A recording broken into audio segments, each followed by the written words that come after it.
Oh my goodness. Guess what? Football's back, baby. Welcome to the return of 3 and Out. I mean, we already returned with 8 days, but this is the first time we are back on our usual Saturday mornings. And oh my, we got ourselves a show. You are now tuned in live to 3 and Out. That is the return. Oh yeah, baby. The return of 3 and Out right here on IE Sports Radio, your direct feed for all that is sports. Here it comes, y'all. We got ourselves a doozy because, well, Duesenbergs were nice cars. With that said, let's get it, man. We got all kinds of stuff to get into today, man. Oh my goodness gracious. I mean, from the start to the finish, today shall be a fun one. High school football is coming up fast. Next week, we got our very first glimpse of some of our top 25 Max Preps teams. Also, we got coming along and around the bend some 3C 2A action, NJCAA. Will Hutchinson do it again? I mean, hey, in the 3C 2A, will San Mateo do it again? Will we ever get a matchup between the NJCAA and 3C 2A team? I'm just saying, that'd be kind of cool, right? But anyway, regardless, we got all that coming up today. Division 3, the last to kick off, like literally the day the NFL kicks off, but it's all good. D2 also coming your way, talking some Ferris State. Do we have a dynasty going? Because I believe we do. Also, you want to talk about dynasties? NJCAA DuPage. Oh, yes. Can they do it again for a 5th title? They've already done the 4-peat. Can they do a 5-peat? Can they do something that the Lady Tuners in softball couldn't do? Let's see, I don't know. But all that and more. A little bit of NFL coming your way too, man. Some great preseason games, man. Hall of Fame game is in the books. A few NFL preseason games are in the books. And the preseason is just chugging along. And D1, FCS, North Dakota State. Yeah, hurry up and just go D1 already. Single A, gosh dang it. We're sick of you. We're sick of you dominating everybody else. And who are your favorites for that national championship? College football playoff national championship, that is. We got ourselves some insiders here who think that their team is it. You are now tuned in live to 3 and Out right here on IE Sports Radio, your direct feed for all that is sports.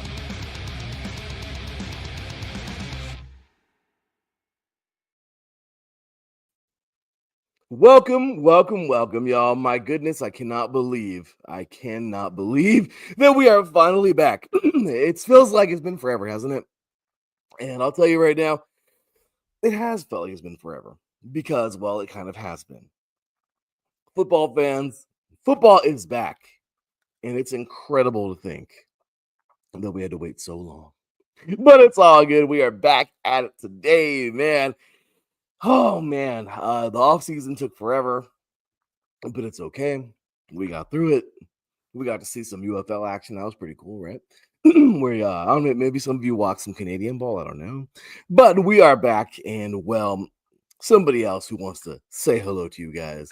He is, of course, the host of Set Point here on IE Sports Radio, our volleyball show. And he's an overall great dude, man. The co-host of this show.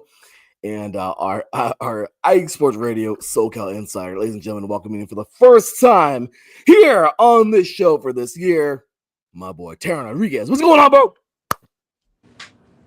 Hey, Larry B. Great to be back on here doing 3 and Out with you. Let's get it. Football season is upon us. It is basically Christmas in August. Man, that's exactly what it is, bro. So, with that said, man, we're taking ourselves a quick break and get things going. And then, of course, after that, we're diving on into the football, man. Once again, you are tuned in live to 3 and Out right here on IE Sports Radio. Your direct feed for all that is sports. We'll be right back after this.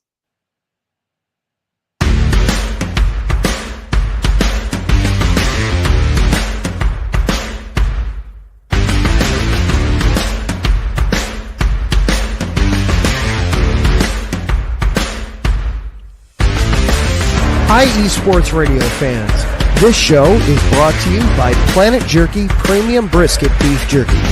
Planet Jerky is the official jerky of the 2022 California League champion Lake Elsinore Storm, single A affiliate of the San Diego Padres. This all brisket jerky has gluten-free options, contains no MSG, no sodium nitrate, is low in sugar, and high in protein. Go to their website at planetjerky.net and follow them on Instagram at Planet Jerky. Planet Jerky, the jerky that's on a whole other planet.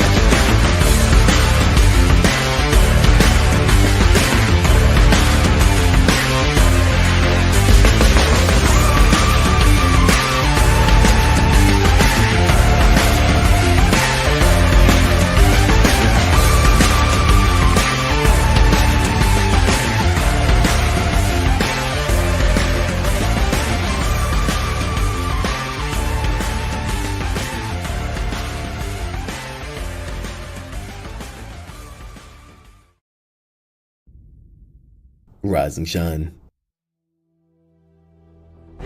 It's 4 a.m. The stars are still out. The sun is beneath the horizon, but it's time to punch in and go to work. The comfort of your warm-ups turns into the grinding out of your reps as the clinking and the clanking of the plates create a symphony of euphoria. There's no other feeling like it. Earn it, burn it, and take what's yours. IE Sports Radio has proudly partnered with Vital Apparel, a brand that not only fits great, but also promotes and donates to mental health research. Use our code IESR to get 15% off their comfortable and inspiring gym wear and help them on their amazing journey to support mental health. Go hard, take part in your iron therapy, and be strong. Because when your mental health is as strong as you are, there's no telling how far you'll go.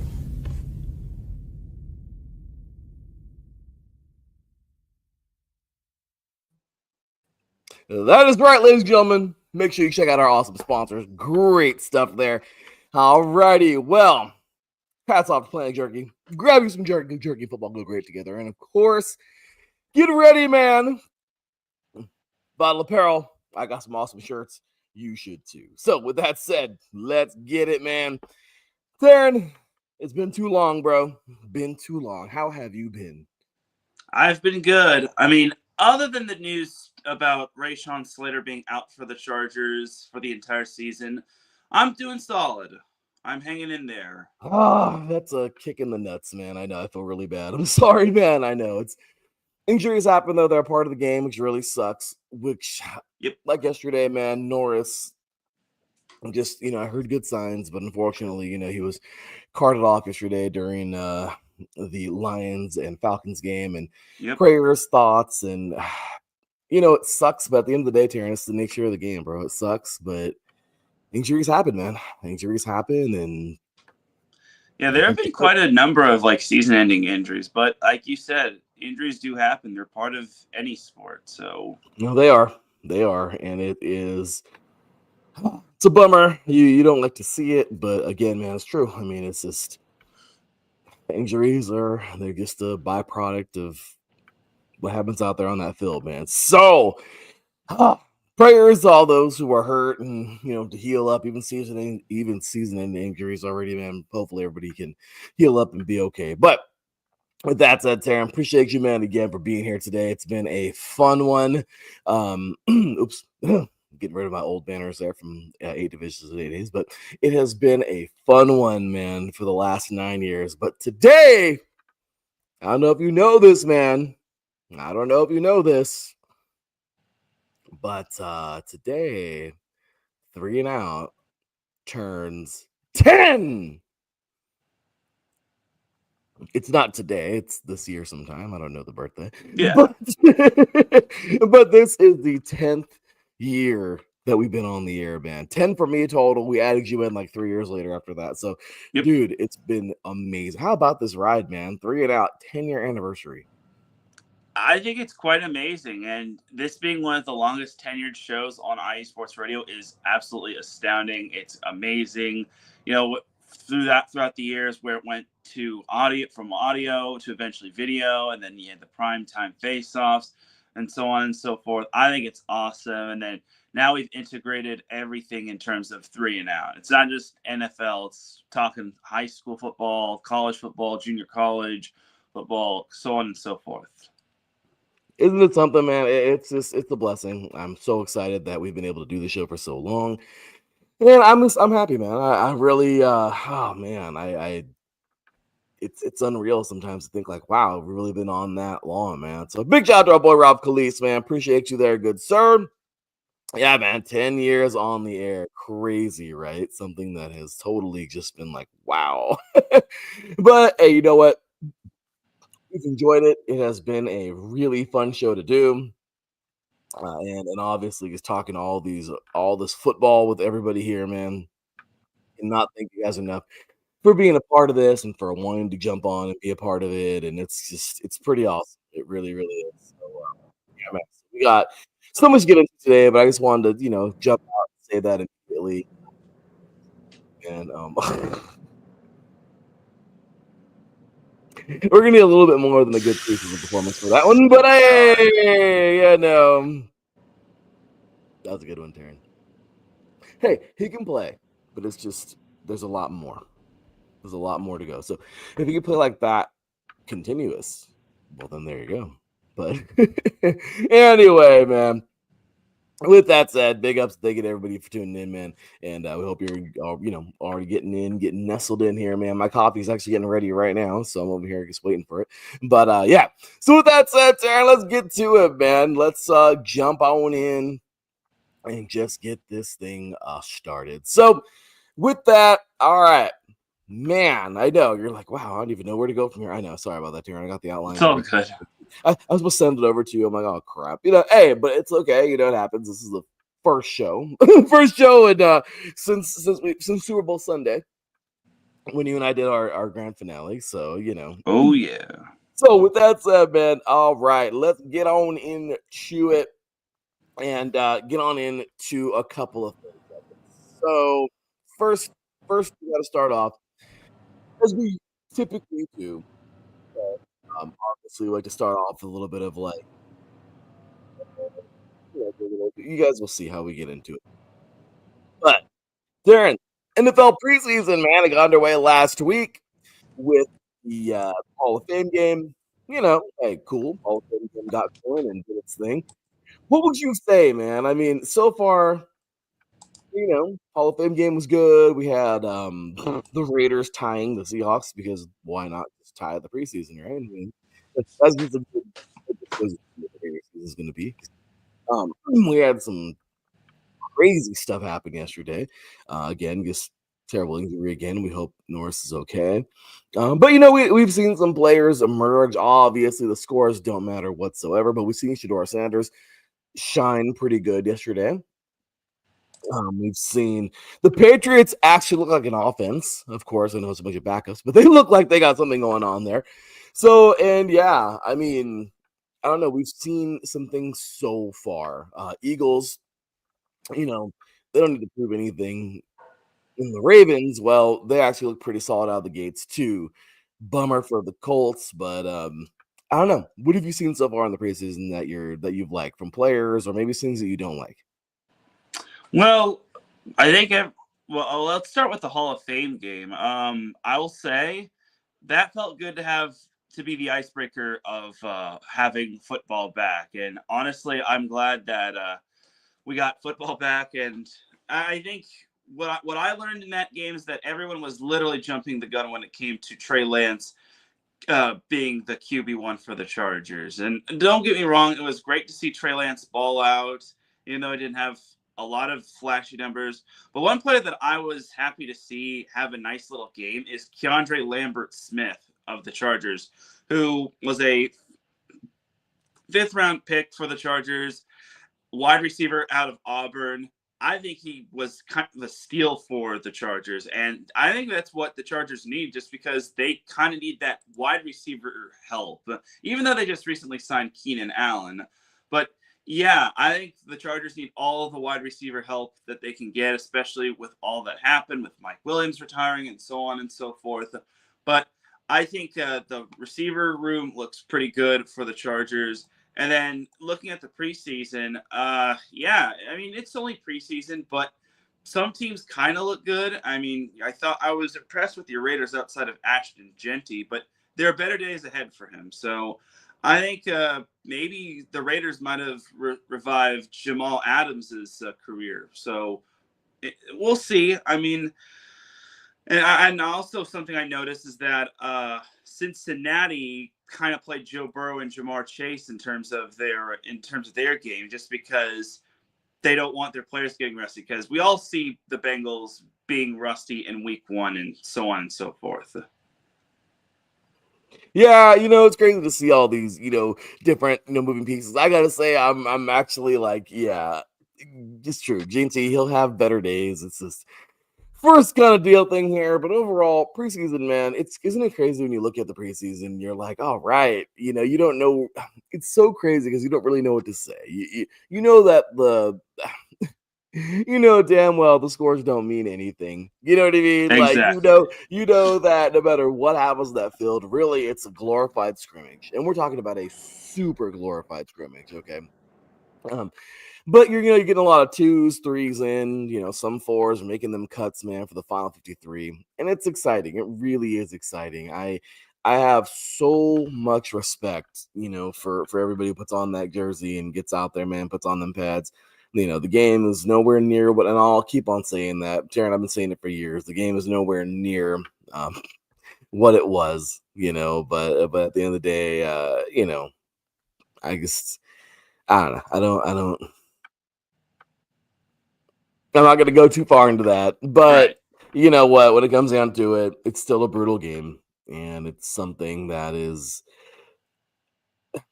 still a tough game, and I respect those guys for getting out there and doing their thing, man. So, oh boy, what's Ralph got to say here in the chat? He says, by the way, Tomlin hinting no Aaron Rodgers is preseason. I'm totally fine with that. Does he need to play? Does he Isn't need he to like play? 40 years old? I don't think he needs any more games than the regular season. He don't need to play at all, man. Aaron Rodgers is a goddamn legend. He's gonna, this might be his last go around, but when it comes down to it, he don't need to play. He does not need to play. I don't know why you would even play. I'm happy he's doing that because I don't know why he would play. I mean, yeah, you want the cobwebs off. I get it, right, Teran? And I would give him a Mm-hmm. series or something, but no. What? Why? You know what I mean? Like, obviously, as I keep on saying, injuries are a part of the game, and they're gonna happen. Injuries are gonna happen. They're just gonna happen. Okay. So if injuries are gonna happen, I mean, you saw him, unfortunately, when he tore his Achilles versus when he would go, the poor guy a couple years ago. That was horrible with his Yep. Jets debut. The injuries happen, and that was a meaningful game. Okay, but it happens, guys. Meaningful, non-meaningful, it's just the nature of the sport. So when you put yourself out there, there's a chance for something to happen. Yeah, get him some warm-ups and everything. Get him out there, get him some live contact, maybe just a little bit, but you don't need to get him going at all, or if at all. You need to save him up. I still remember what Tomlin said. Remember what Tomlin said about James Harrison a couple years ago before he retired? What did he say? He said because James Harrison was like mad because he wasn't getting in more PT like how he wanted. And Oh. Tomlin said that James Harrison was like that old classic car that you only take out on Sundays for a little quick drive, and that's it. James Harrison did not like that. That's kind of a fitting analogy. Yeah, and Harrison was not having that at all. So yeah, and I don't blame you. Nope, I'm the same way. Nope. So hey, he knew that it was time, but he retired in his terms, and Harrison's a beast anyway, man. So, but yeah. So we got Joey Jets here he's saying Rodgers for the multiple sacks that are coming week 1. Well, I think that Pittsburgh offensive line has actually gotten a lot better. So we'll see. I don't know how all it's going to end, but I do know that it's smart. It's very smart to rest him, or not even rest him. It's smart to just not play him because don't be an idiot and get him hurt early. I mean, like I said, injuries are going to happen, but yeah, don't be stupid and get him going. with that said. So anyway, with that, let's get into our next stuff here, Terry. We'll come back to the NFL in just a little bit. But high school football, man, we are back, dude. Oh my gosh, here we go. We got so much. Like, wow. This is exciting because I have become, of course, just watching all of these watching for a couple of years now, just trying to get every little bit of information you can get from Max Preps and wherever else. But man, we got some goodies, man, coming up. Looks like we got some fun ones, and I'll put these up on the screen momentarily.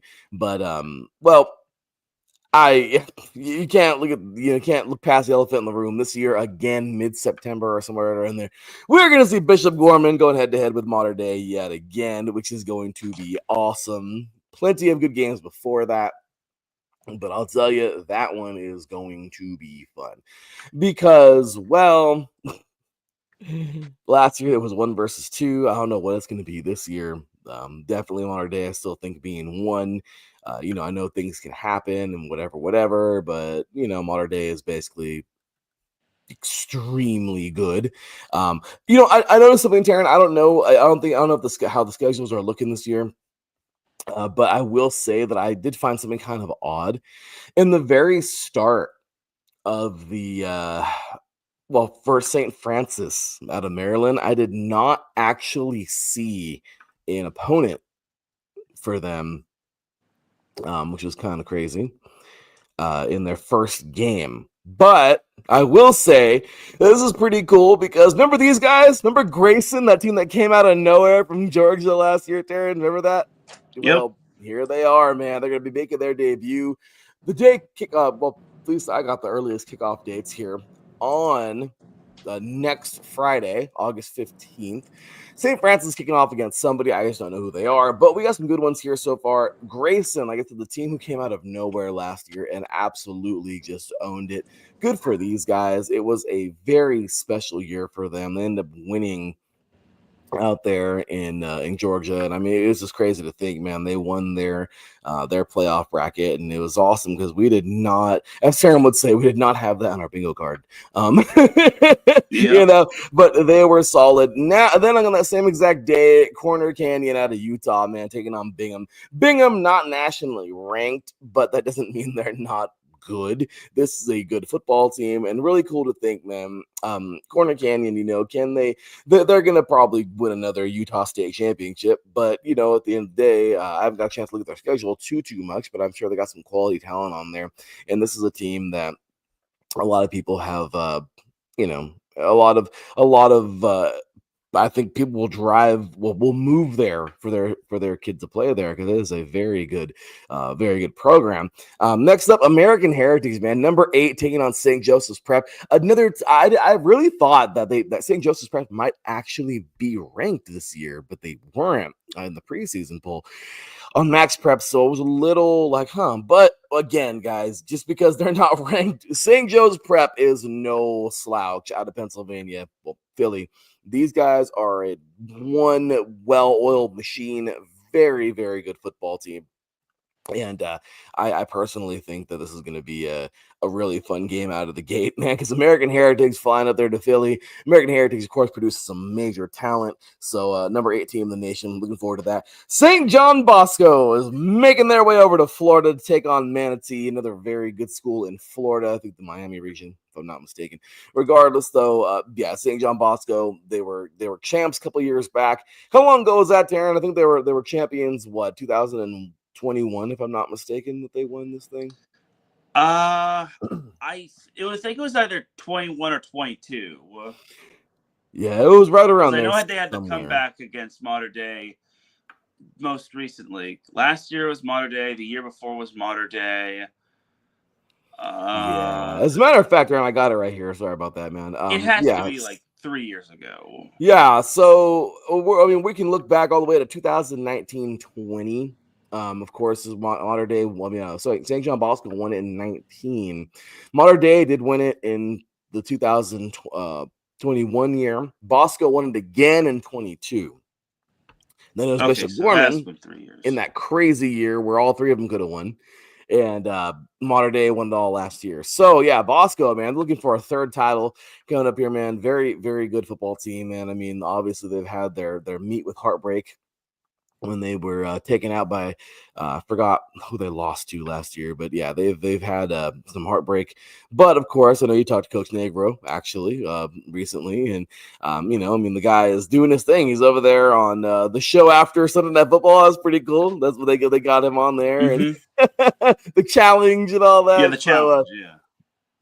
Pretty cool. So anyway, we're gonna get this thing going, man. Because by the way, we've already transitioned. By the way, St. Joe's. So this is going on to August. So now this is August 22nd, next Friday.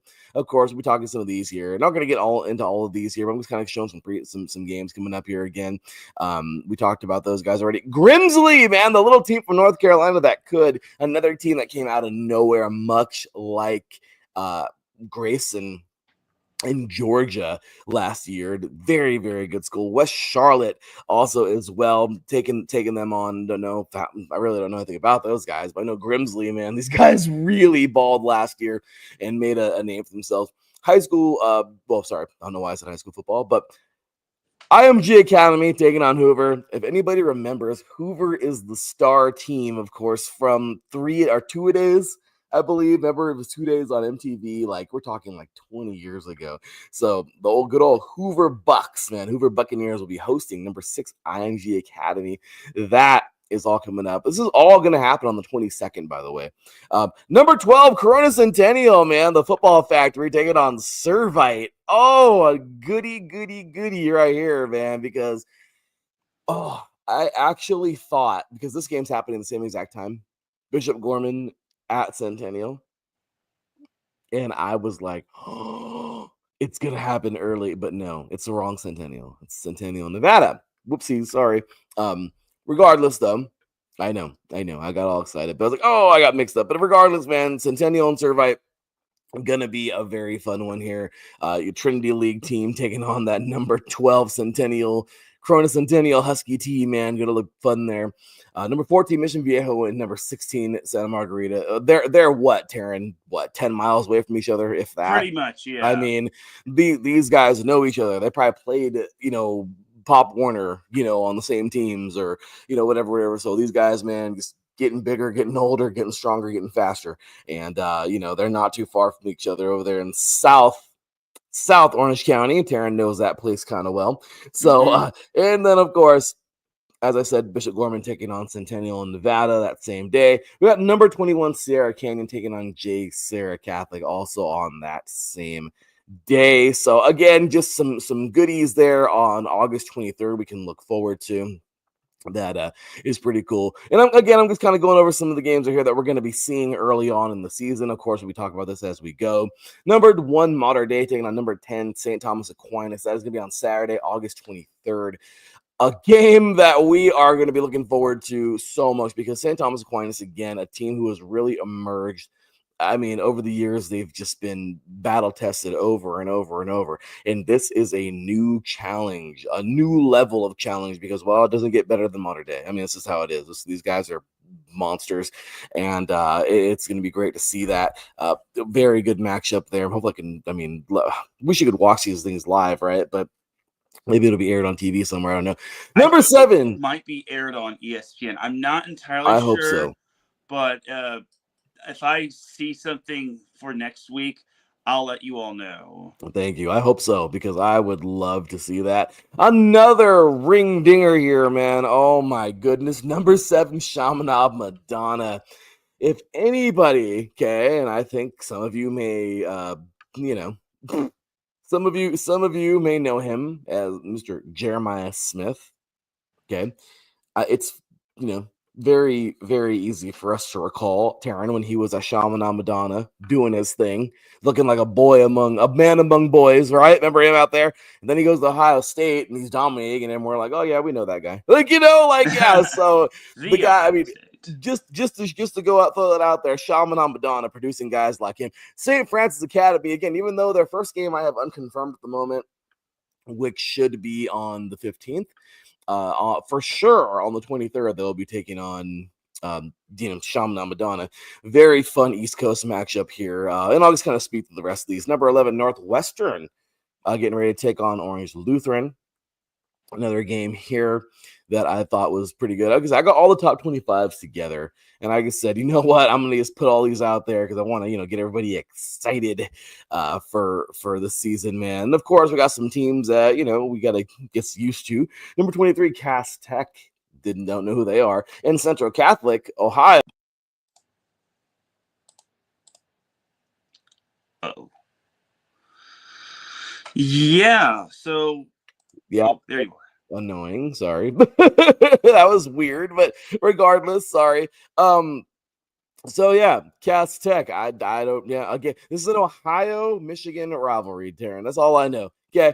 I don't know. I'm just saying, if their colleges play that well, their high schools just might. So that'd be a lot of fun. So okay, so there we have that. That coming up as well, and we got some more. Like I said, we got that, which would be fun, and obviously some Texas football getting ready to kick off as well. I believe here they don't get going until like September. They really keep us waiting over there in Texas. But I do know that I think that same day Oak Cliff takes somebody on. But I do know that on the 5th in September, this is the end of it. We only got a few more games here. 5th of September, man. South Oak Cliff taking on number 9 Duncanville. Those Duncanville Panthers, man. Oh, good stuff there. A team last year that them being upset by South Crawley was crazy. West Crawley. But oh my gosh, can it be this year? Can they do it? Can they get there? Can they reclaim themselves? If you will. And then of course, number 15, Edna Carr is going on in Travis's neighborhood down there in Louisiana, taking on Archbishop Shaw. So overall, guys, these are all the games I got for you right now. The top 25. Man, we're going to have ourselves some fun this year. Teran, would you like to talk about any of those games, man, that we just talked about the last 10 minutes, getting ready for the Max Preps high school football kickoff coming up next week? Well, you mentioned Mission Viejo and Santa Margarita. That's actually going to be the coaching debut of Carson Palmer. You got to remember that Carson Palmer took over his alma mater, for those that don't know. And I got to speak with him. It was pretty darn cool. And he's back leading the charge. And I think Santa Margarita finally found their big-time head coach, that he is very promising. And I think he's got a lot of amazing potential talent. They have one wide receiver, right? Something Mosley. I think it's like Trent Mosley, if I'm not mistaken. But the Santa Margarita team might be something special this year. I think they have a lot of potential. And I think Dash Pathita is back. And yeah, Trent Mosley is their big time wide receiver threat. He is darn good. So keep an eye out for Santa Margarita this year, being led by Carson Palmer. And the entire Trinity League is going to be such a grind this year. Orange Lutheran, you mentioned, they play Northwestern. That's going to be a big test for them.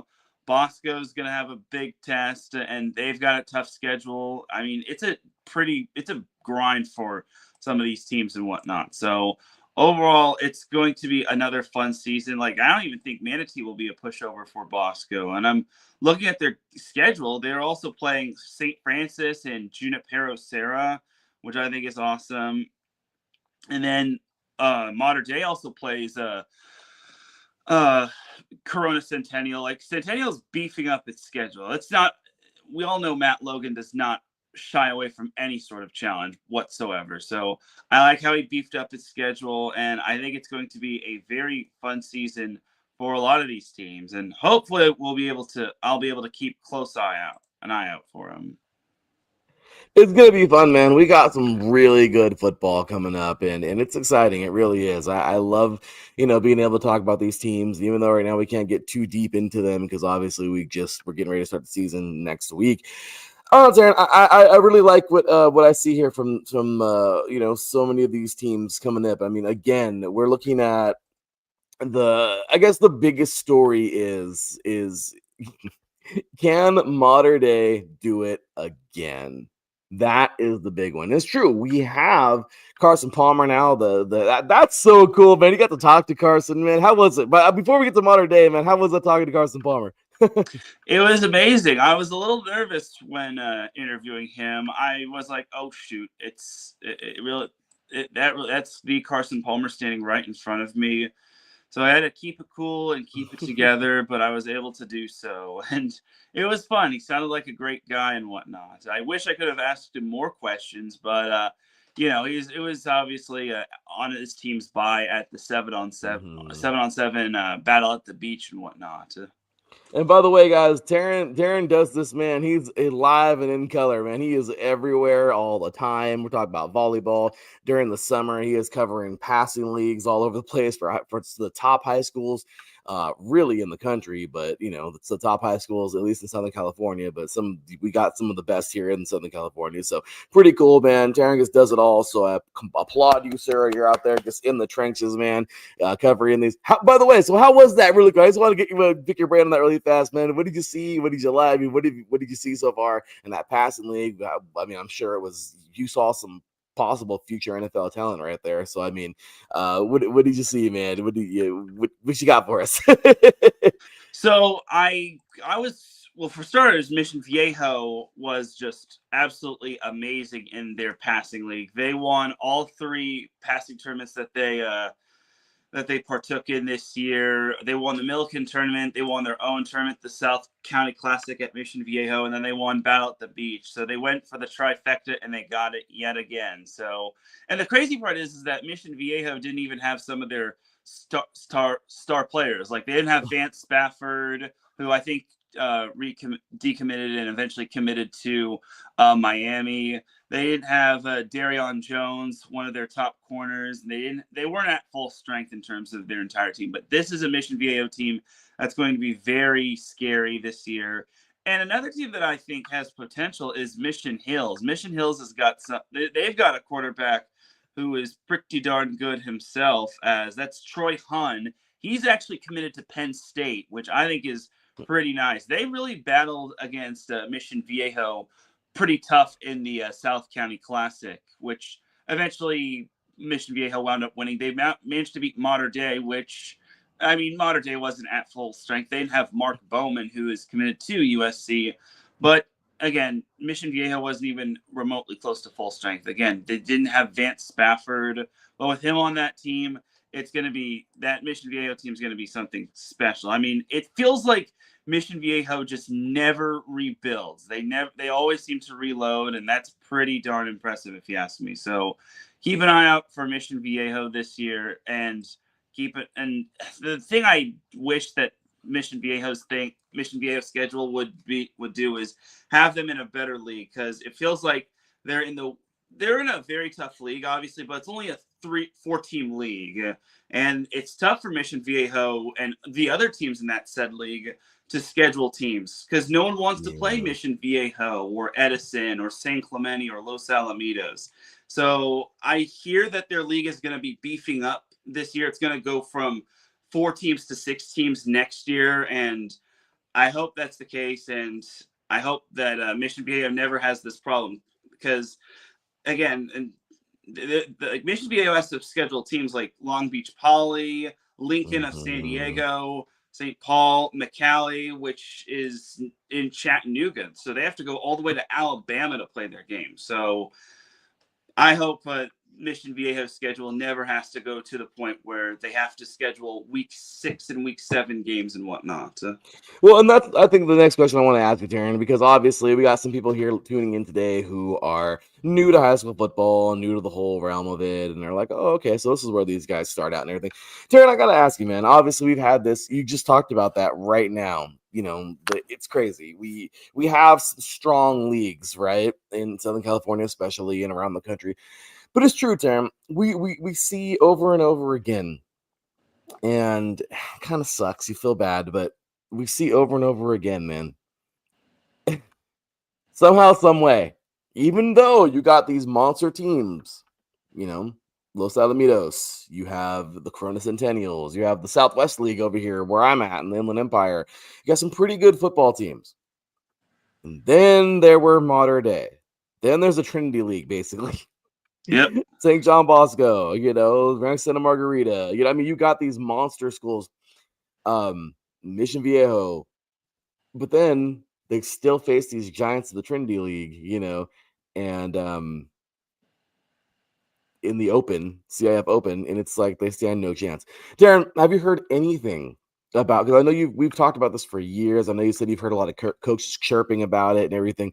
Have you heard anything about maybe the privates should just play the privates in the playoffs and like public play public and all that? I mean, have you heard anything about that? I mean, and obviously, I know your thoughts on this, but for our new listeners coming in this year and everything, what are your thoughts on that, man? Should the public play the public and private play private when it comes to championship kind of stuff and that kind of standing at the end of the year, where obviously the privates will more than likely blow out even the best public schools out there? Or do you feel like, you know what, it's probably never going to change? I guess they just got to do their best when they play them. What do you think, Darren?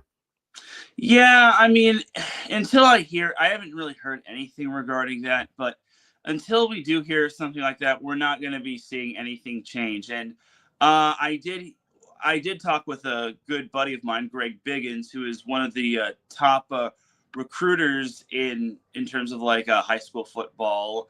I wish we could all have a Max Preps national tournament where Mater Dei, Bosco, and everyone else can compete against one another. But I'm hearing that the Texas teams and the Florida teams don't want to partake in that. But it sucks because I think it would be the biggest solution for all these ringers being too big for their britches and whatnot. So I think we would but I still think that would be best for high school football to have a nationally ranked tournament and then leave the non-ringers with one another and whatnot. So, well, that's just my understanding, and maybe it would kind of get a little bit too clustery just because maybe a team that isn't a big-time ringer is nationally ranked, and then they're kind of in a too big of a pond where they're a smaller fish than they appear to be. So, unfortunately, no national ranked tournament, and sadly, I don't know. I don't think we're going to be seeing the privates play the privates anytime soon and whatnot. So, yeah. But who knows? Maybe that'll change. Yeah, man, sorry to cut you off, buddy, but no, I agree, man. I would love to see that too, just because and then obviously a high school football playoff. It's been said before. How many games is too many games for high school? I mean, you got the Texas schools, man. Those cats play until the week before Christmas usually, right? Taryn, is crazy. We've seen that over the years, and they're like they play like obviously start in September. They don't start in August. So I mean, I guess that kind of is even. But regardless, these guys are playing like 15 games over there. Like you got the Duncanvilles, the North Crowley. You got these monster schools over there, South Oak Cliff, DeSoto, you got these major schools over there playing and doing their thing. But it's crazy because, they play a lot of games. When it comes down to it, dude, what do you really do? Like some of these guys, and I've heard this before. A really good friend of mine said it one time too. He's like, dude, how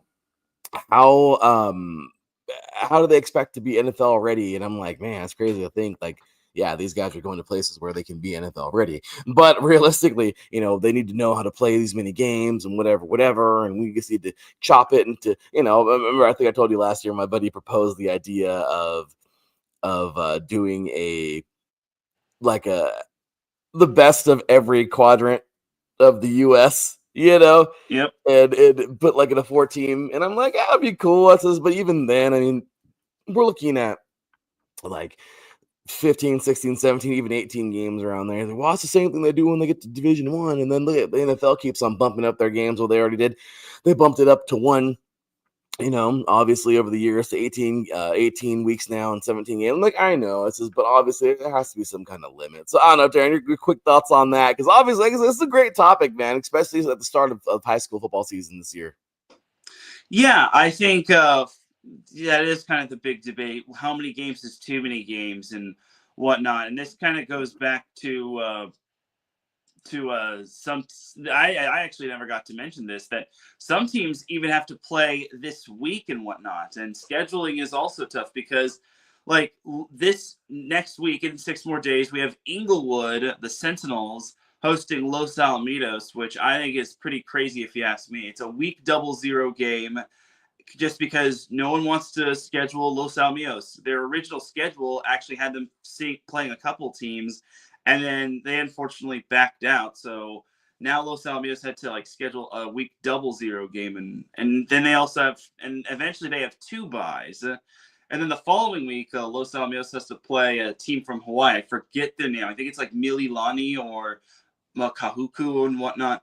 But either way, it's just wild of what's happening in terms of like certain scheduling and whatnot, and how many games is too many games. So again, to answer your question, yeah, I think it has to be everyone. I think 10 games in a regular season would be great, and then maybe shorten the playoffs, but that would mean like have more playoff divisions and whatnot, and that could prove to be troublesome as well. So I don't know what the perfect blueprint is, and we obviously don't want to take away state and whatnot. So we'll see.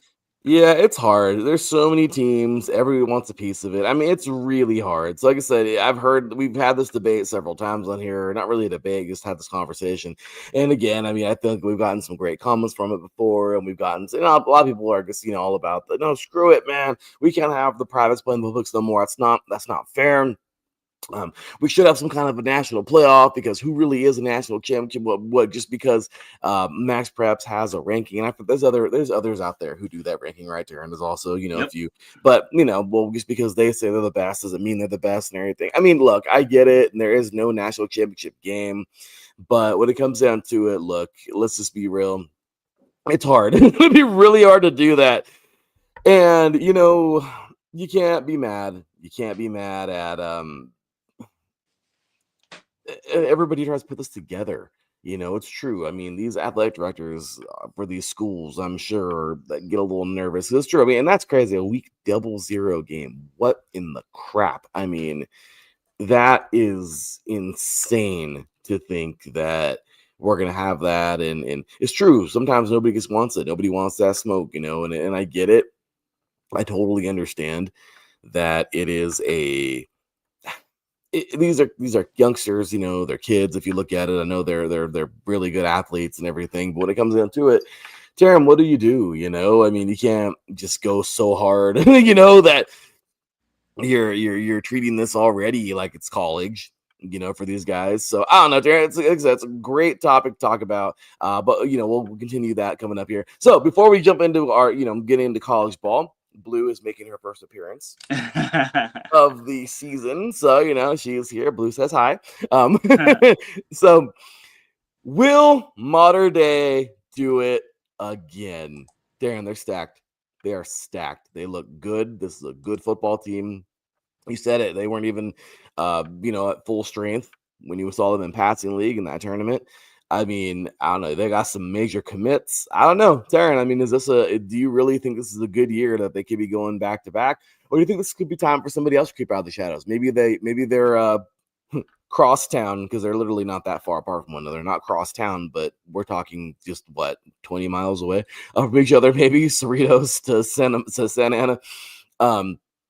It's crazy, but will Bosco be looking like a favorite this year? Will we see somebody else come out? Will Bishop Gorman, which I look at their schedule and I don't really see anybody too impressive on Bishop Gorman's schedule. So unless somebody loses, but they're still a threat. Very good football team. But again, will we see somebody else emerge? Like I said, right now, currently number 2, St. John Bosco. Number 3, Bishop Gorman. I mean, we have some good football teams here that could make a jump. Grayson, I don't know. St. Francis Academy, I don't know. Maybe the IMG Academy jumps up, or Chaminade Madonna.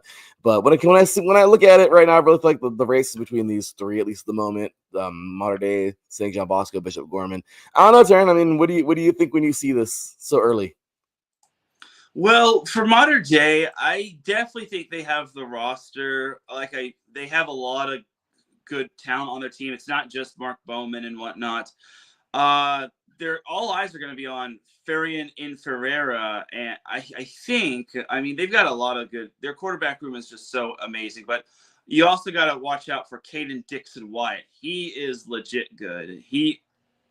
I think he's going to definitely be one of the top receivers, not only in California, but maybe in the nation. I mean, obviously, Mark Bowman is such a fantastic talent, but Right on.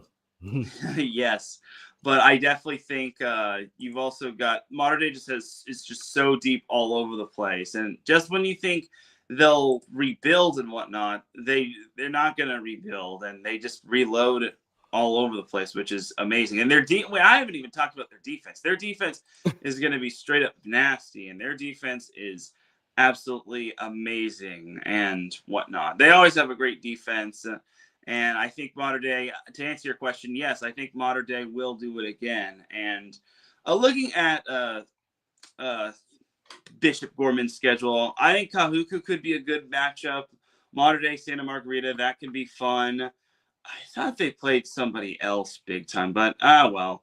But yeah, Bishop Gorman, I think they'll definitely be up there in terms of the Las Vegas rankings, but all eyes will be on the Modern Day matchup where they get to host, and then who knows? Maybe they'll actually maybe the Santa Margarita match will be a fun one as well. I feel that's a Saturday. Is that a Saturday? That's on the 27th. It is on the 27th. So 27th is a Saturday matchup, and I just realized I have something that day. So oh well. Well, I'll tell you, Darren. I mean, you look at Modern Day's schedule, and oh my gosh, yeah. I mean, they it's crazy. I mean, you just mentioned that got Kahuku coming up this year. They're taking on the Football Factory yet again. Centennial always wants that smoke. I love it. Coach Logan over there because he's ready for it. They're going. They're actually going to be going to Corona, obviously this year, and they're see what happens. But I love it. I love it. Bishop Montgomery, I feel bad. I don't know who they are. They're from Torrance. I think Bishop, that was based off of like Mission Viejo wanting to schedule bold and whatnot. And maybe because we got to remember last year, Modern Day didn't have a full 10 game schedule. They played 9 games because their coach got hired late in the off season, and no one wanted to schedule them. So they had to just roll with 9 games.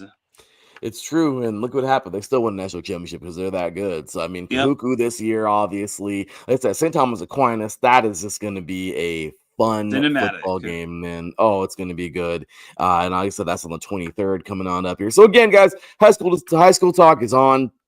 They got Centennial, they got Kahuku, they got Bakuku, which defeated St. John Bosco a couple of years ago. They kept them out of the championship that year.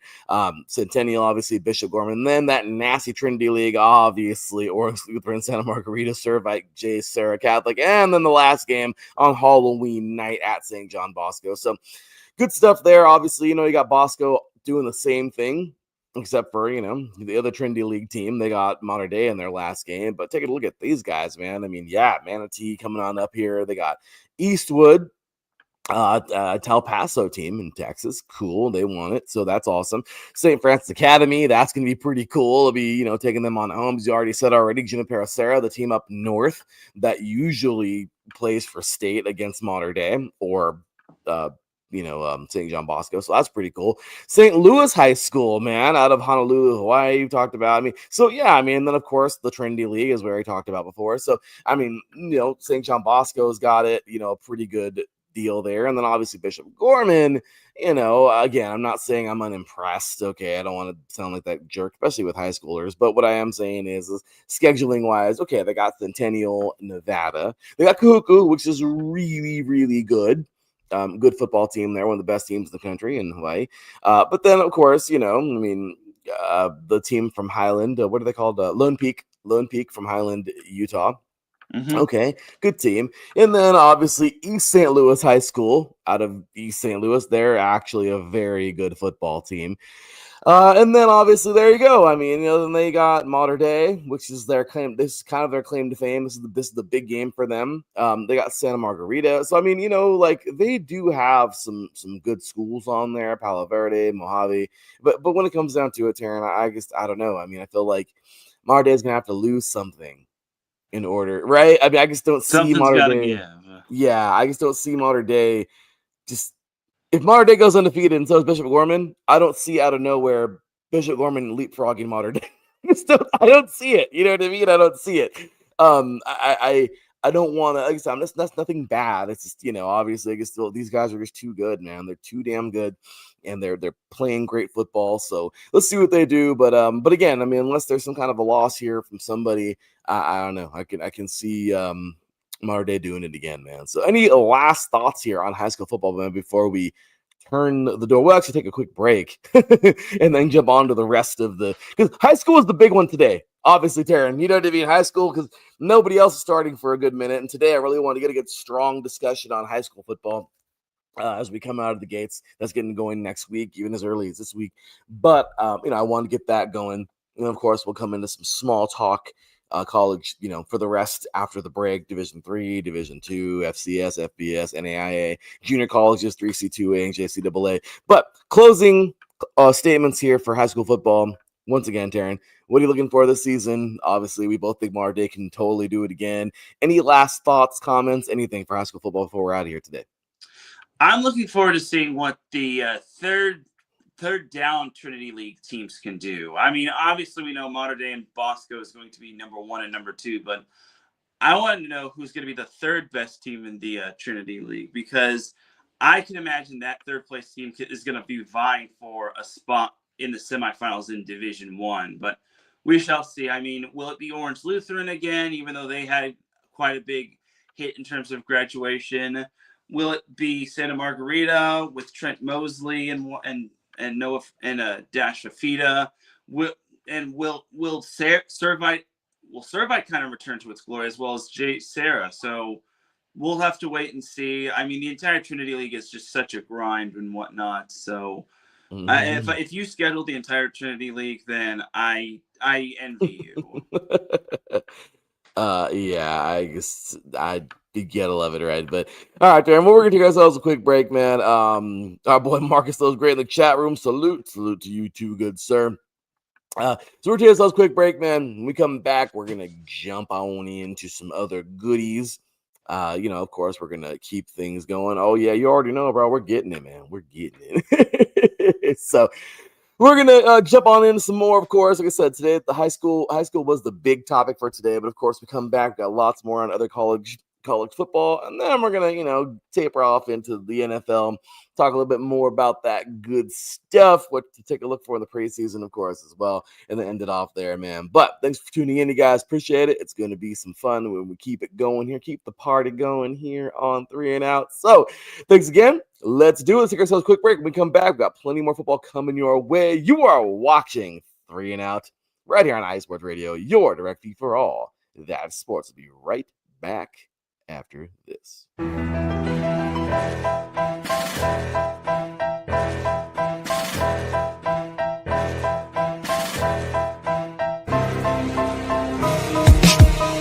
the last 10 years, IE Sports Radio has been bringing you amazing content ranging from interviewing legendary athletes, coaches, and other authorized media personnel to building tailor-made shows dedicated to all major sports cities around the country. Make sure to follow us at IE Sports Radio on X, Instagram, Facebook, TikTok, and YouTube to keep up with the latest in sports and with all of our shows. Also, make sure to check out our daily updated website at iesportsradio.com. At iesportsradio.com, you can see our daily show schedule and check out all of our show pages with personal bios to learn a little bit more about each of our awesome hosts.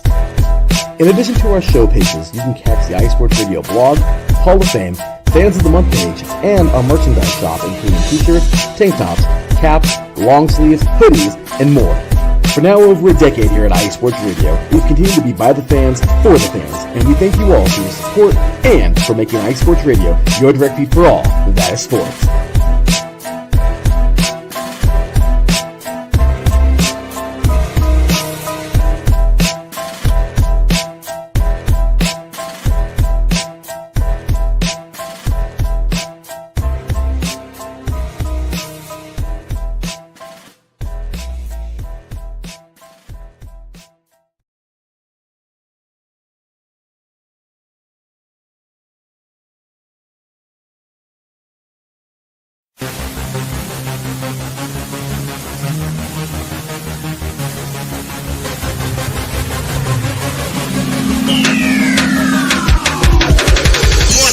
everybody. This is Teran Rodriguez.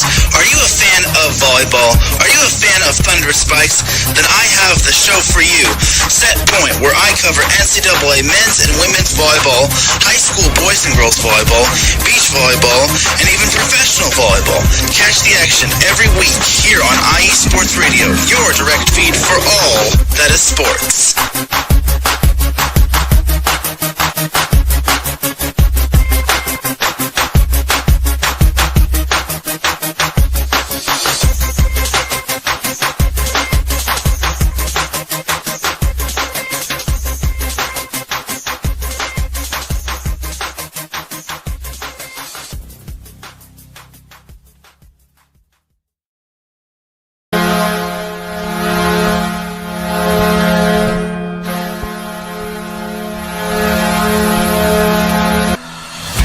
Hockey fans, I'm Adam Kernick. And I'm Zach Puplis. Together, we are the newest version of Hockey Talk on IE Sports Radio, The Neutral Zone. Zone. We love hockey, but we also know it's not everyone's first sport. So we want to make this show as much for new fans as for the diehards. Whether you can name all the Swedes on the 08 Red Wings Stanley Cup team, or if you can't tell if Varlamov is a goalie or the latest trendy vodka, we're here to help. With facts, figures, and outrageous fans, we bring you all the hard-hitting hockey news you can handle, while still keeping it fun and on the rails. Well, mostly. So tune in every week as we go around the hockey world, from college to Canada, the minors and the majors, and everywhere in between. So bring your cellies. And your one-timers. You wicked wristas. And be sure to protect your five-hole. Catch the Neutral Zone every week on IE Sports Radio, your direct feed for all that is sports. We promise not to pick on the Arizona Coyotes every episode.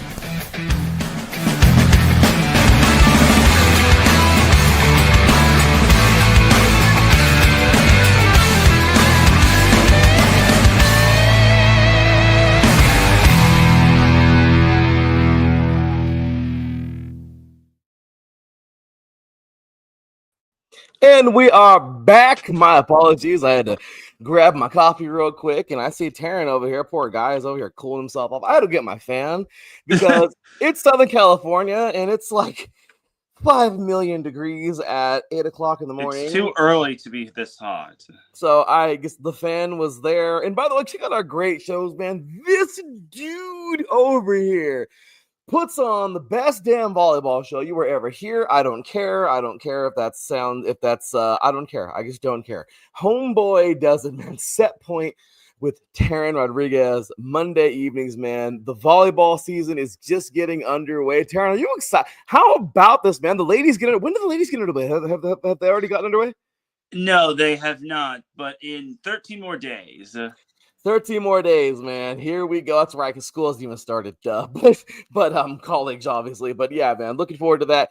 Teran has got all of your D's, 1, 2, 3, NEIA, 3C2A, NJCAA. He's got it all, man. Just like this show, but the volleyball version, man. This guy's a busy man, covering all the goods. So big ups to this guy, man. Thank you for keeping volleyball going and doing this thing over there. So catch him on Mondays, 6 p.m. Pacific time, 9 p.m. Eastern. Man, he does a great job every single year in and year out. This has got to be, the 8th year anniversary of Set Point, if I'm not mistaken? It'll be the 6th year. This 2 weeks will be season 7 of Set Point. Oh man, that is crazy. That is crazy, man. Well, super excited, man. I know it's been awesome, and just thanks again for all you do here, man, at the station. So here we go. Let's go ahead and move things on, man. We're having small discussions on all of these because obviously they're not getting going for a while. But some 3C2A football, Teran. I think we know a thing or two about this. You know, you've covered it for a long time. I got to play in the 3C2A, which is pretty awesome for Riverside. Obviously, we're gonna have a huge topic on that in a little bit. But Teran, I guess where do we go? I feel like Guns N' Roses. Where do we go? Where do we go? Where do we go now? He's like, I love Axel, man. Oh yeah. It's the truth, man. Where do we go? I feel like that's the topic of the 3C2A right now. Where do we go now? Because, well, where do we in fact go? Teran, Riverside. Coach Kraft called it a career. The man I got to play for, and in his first couple of years there at Riverside, he's now called it a career. And rough go last year. You know, they won a national championship 2 years ago, and then this unfortunately last year fell to Mount Sac. Mount Sac went up to San Mateo, and San Mateo beat them like a drum. It was bad. San Mateo just playing amazing, man. And really, it's can they repeat? I mean, let's be real, Teran. Look, the California Community College Athletic Association, the 3C2A, man, because I don't know, because last season, the College of San Mateo, the Bulldogs, they left no doubt, man, 43-11 in the 3C2A championship over Mount Sac. This was their second state title in just 3 years. And the way they dominated really tells you a lot about the program's strength, you know, let's be real. So I don't know. They're amazing. They have guys like Lolo Matalele, I believe. I won't butcher his name there, but their sophomore running back carried the load, meant 35 carries for 166 yards in the championship game. MVP there. I mean, he just ran through Mount Sac. I mean, don't forget their defense, Teran. They call themselves DBU, the Bulldogs. That secondary is nasty. And I don't know if they call themselves that for sure, but I've seen it in an article. But they made 3 interceptions. I say it somewhere, I don't know, but maybe I heard somebody say it, I don't know. But they had 3 picks, man. They shut down Mount Sac. I mean, they just absolutely dominated that game. Their toughness and their grit in all of their key moments last year, they're awesome. These guys respond. They're really, really good. And it's crazy to think that this is a team that is really on one right now. You know, they've had their run-ins with Riverside early on. They got the better of Riverside 1 year. Riverside beat them 1 year. But as of right now, man, with no Coach Kraft in the mix, I don't know. I don't know if Riverside's going to be the same. I honestly don't even know who Riverside hired. I don't know if you do or not. But, you know, this has just been it's been a deal, man. And I don't know. So, Teran, do you think CSM can make it another back-to-back season? I mean, I don't know. I'm leaning yes with the culture, the talent, and the coaching that they have. They can totally repeat. They've got a lot of players coming back who brought it hard, man, last year to just destroy teams. And to me, they just leave that no doubt mentality that they can leave no doubt in everybody's mind that they're that good, you know. But there's always stiff competition in 3C2A again, you know.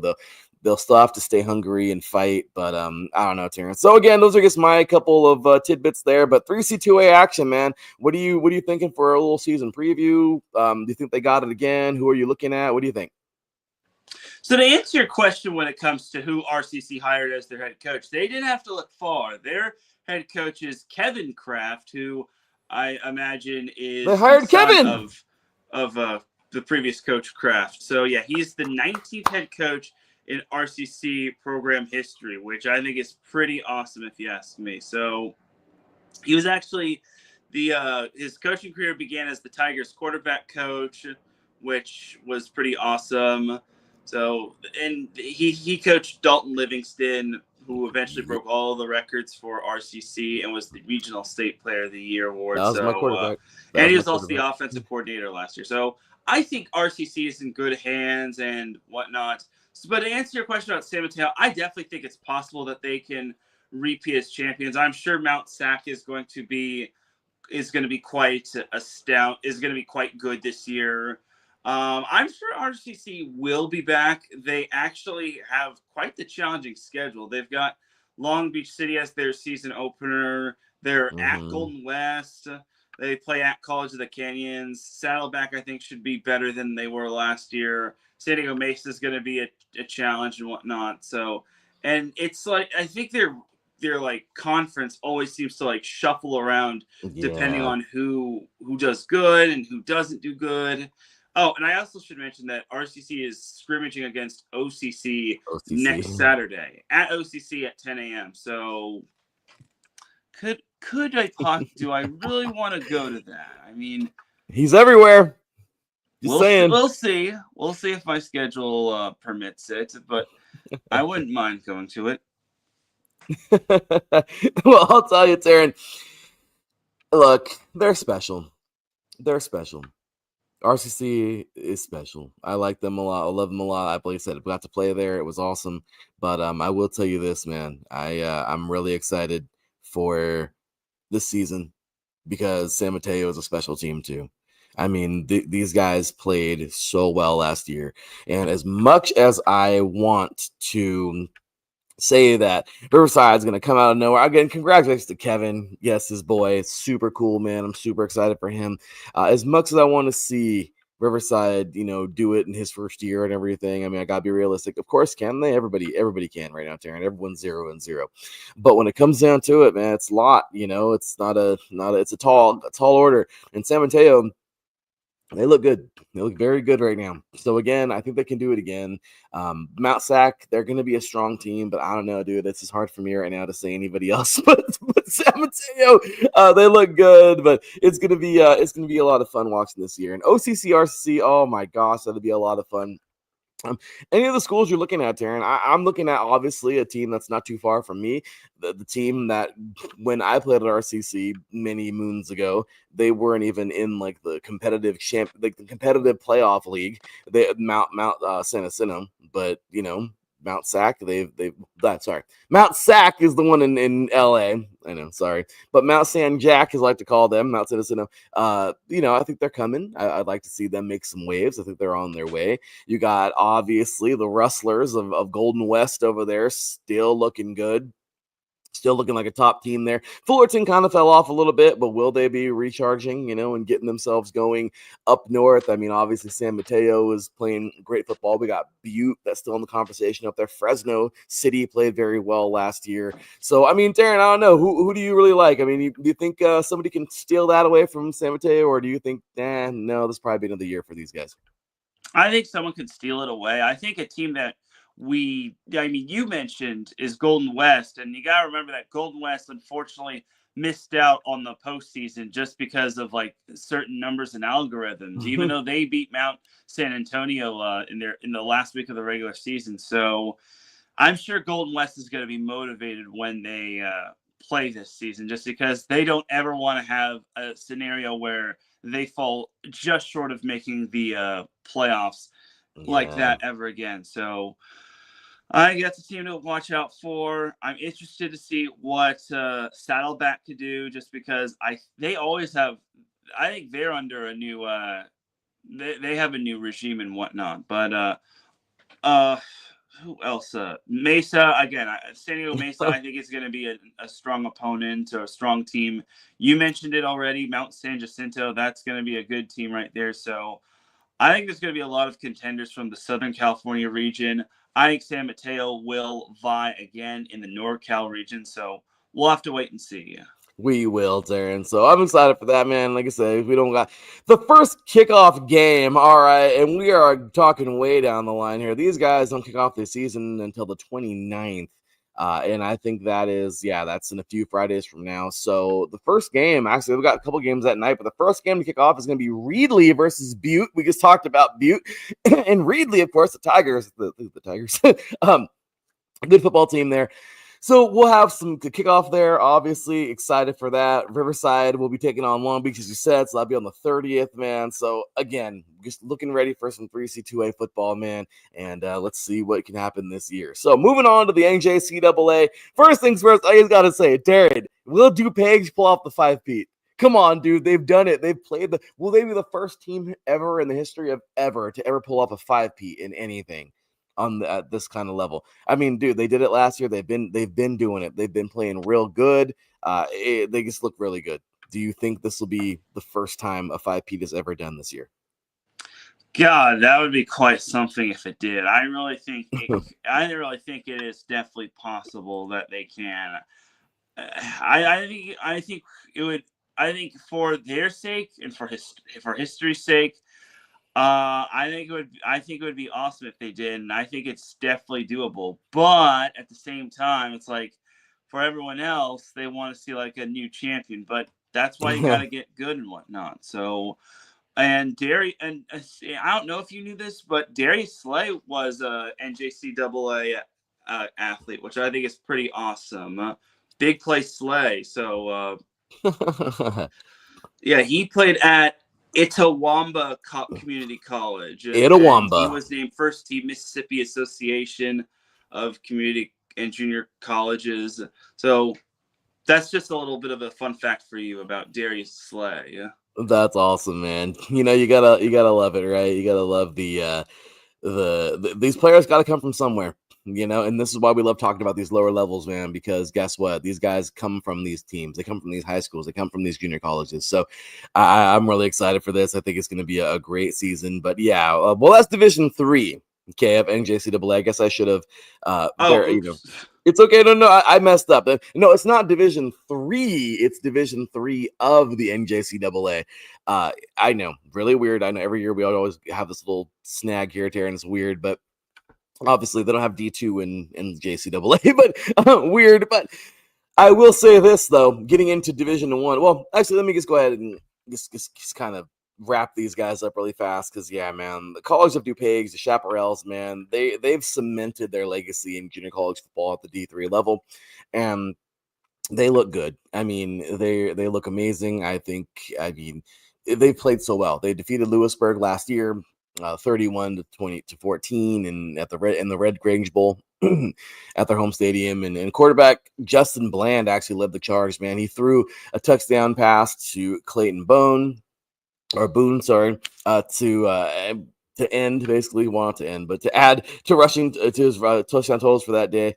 And obviously they destroyed them. It was just a great showcase for the DuPage.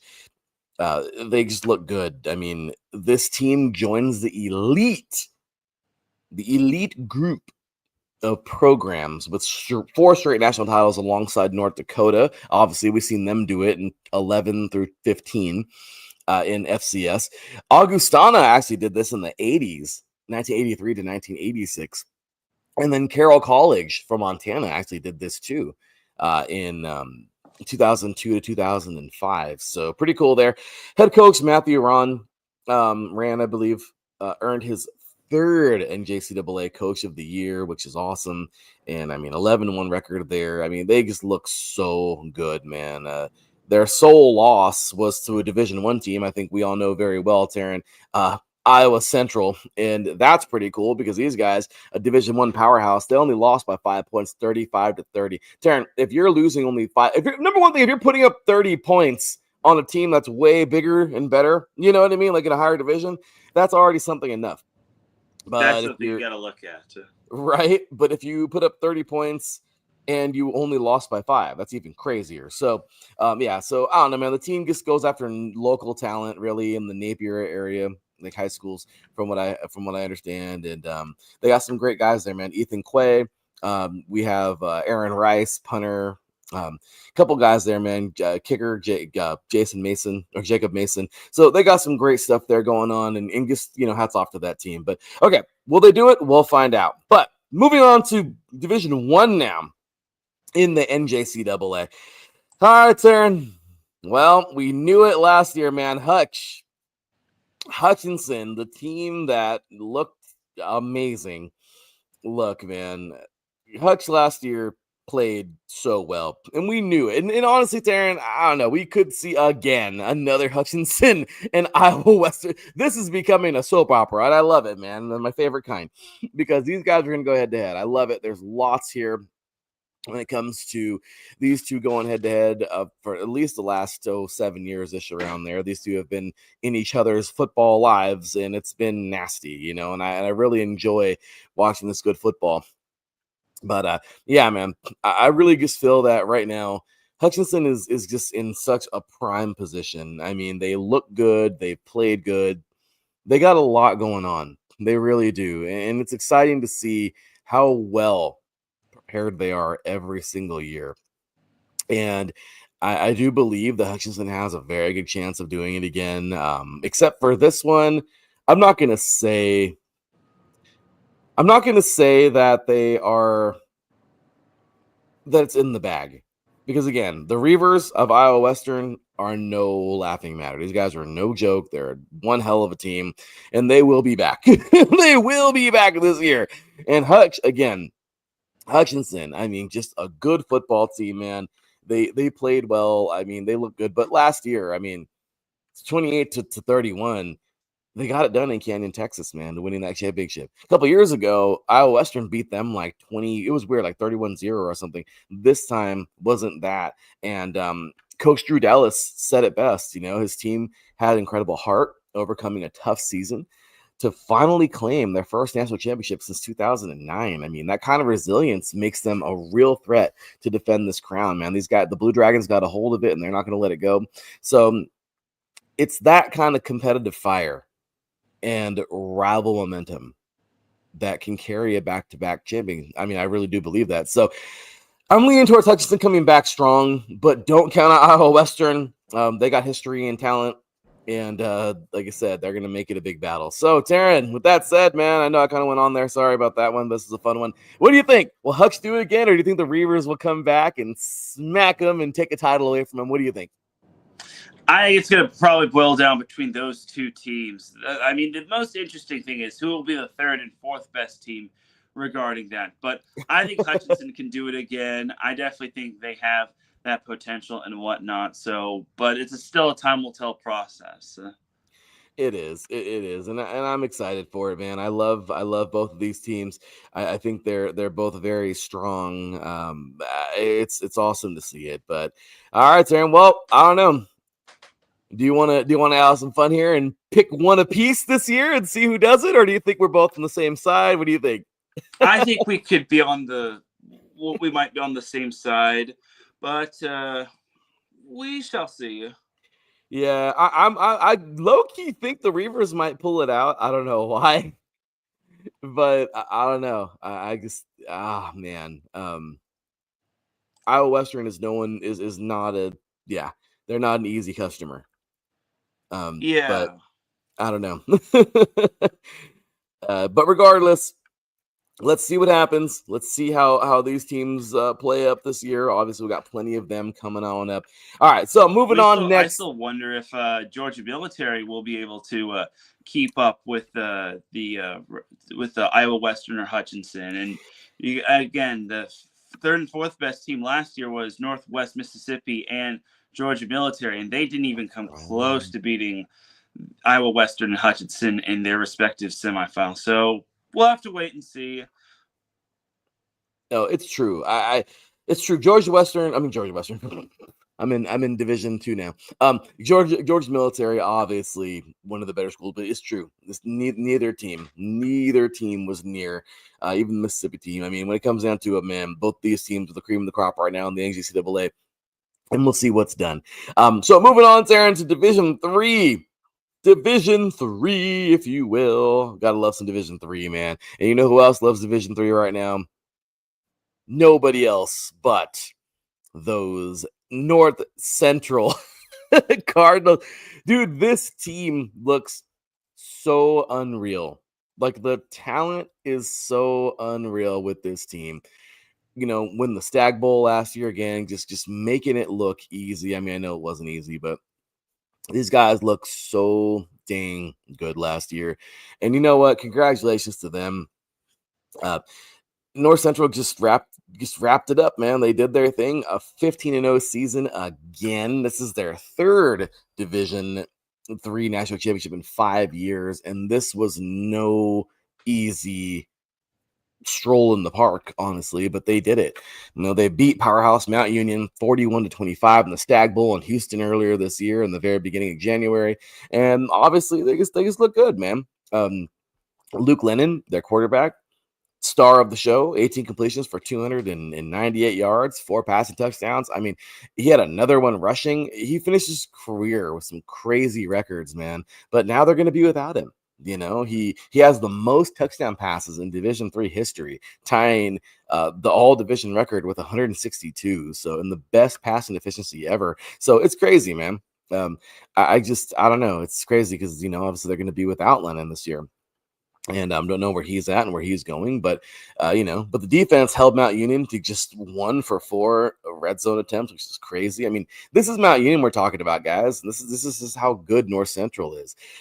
Obviously, you see amazing players here do their thing, and another guy like Jacob Peretti had a career night that night with 84 yards and 2 touchdowns. So I don't know if he was a senior, but yeah, regardless, man, North Central, they're the juggernaut. 46 titles overall now for the school in total. And these guys are just doing what they do, man. So with a season like that and records like Lennon's, do you think anyone can touch North Central in Division 3 this year? I don't know, Teran. What do you think, man? It's going to take a special team to dethrone them, really. But in college football, you never know, and that's what makes it exciting. So what do you think? I mean, will the mighty Mount Union snap back, or do you really think that this is going to be NC Central's? I mean, NC Central. Oh my gosh, North Central's year again? What do you think? I think it's going to probably be North Central's year again, but I do not count out Mount Union by any means. Yeah, they're so good, man. I mean, both schools are good, but right now I feel like that's what I mean. And let's not let's not be too hasty. There's some great schools in Yes. in the NCAA. I mean, Division 3, obviously. I mean, last year is true. We can look at the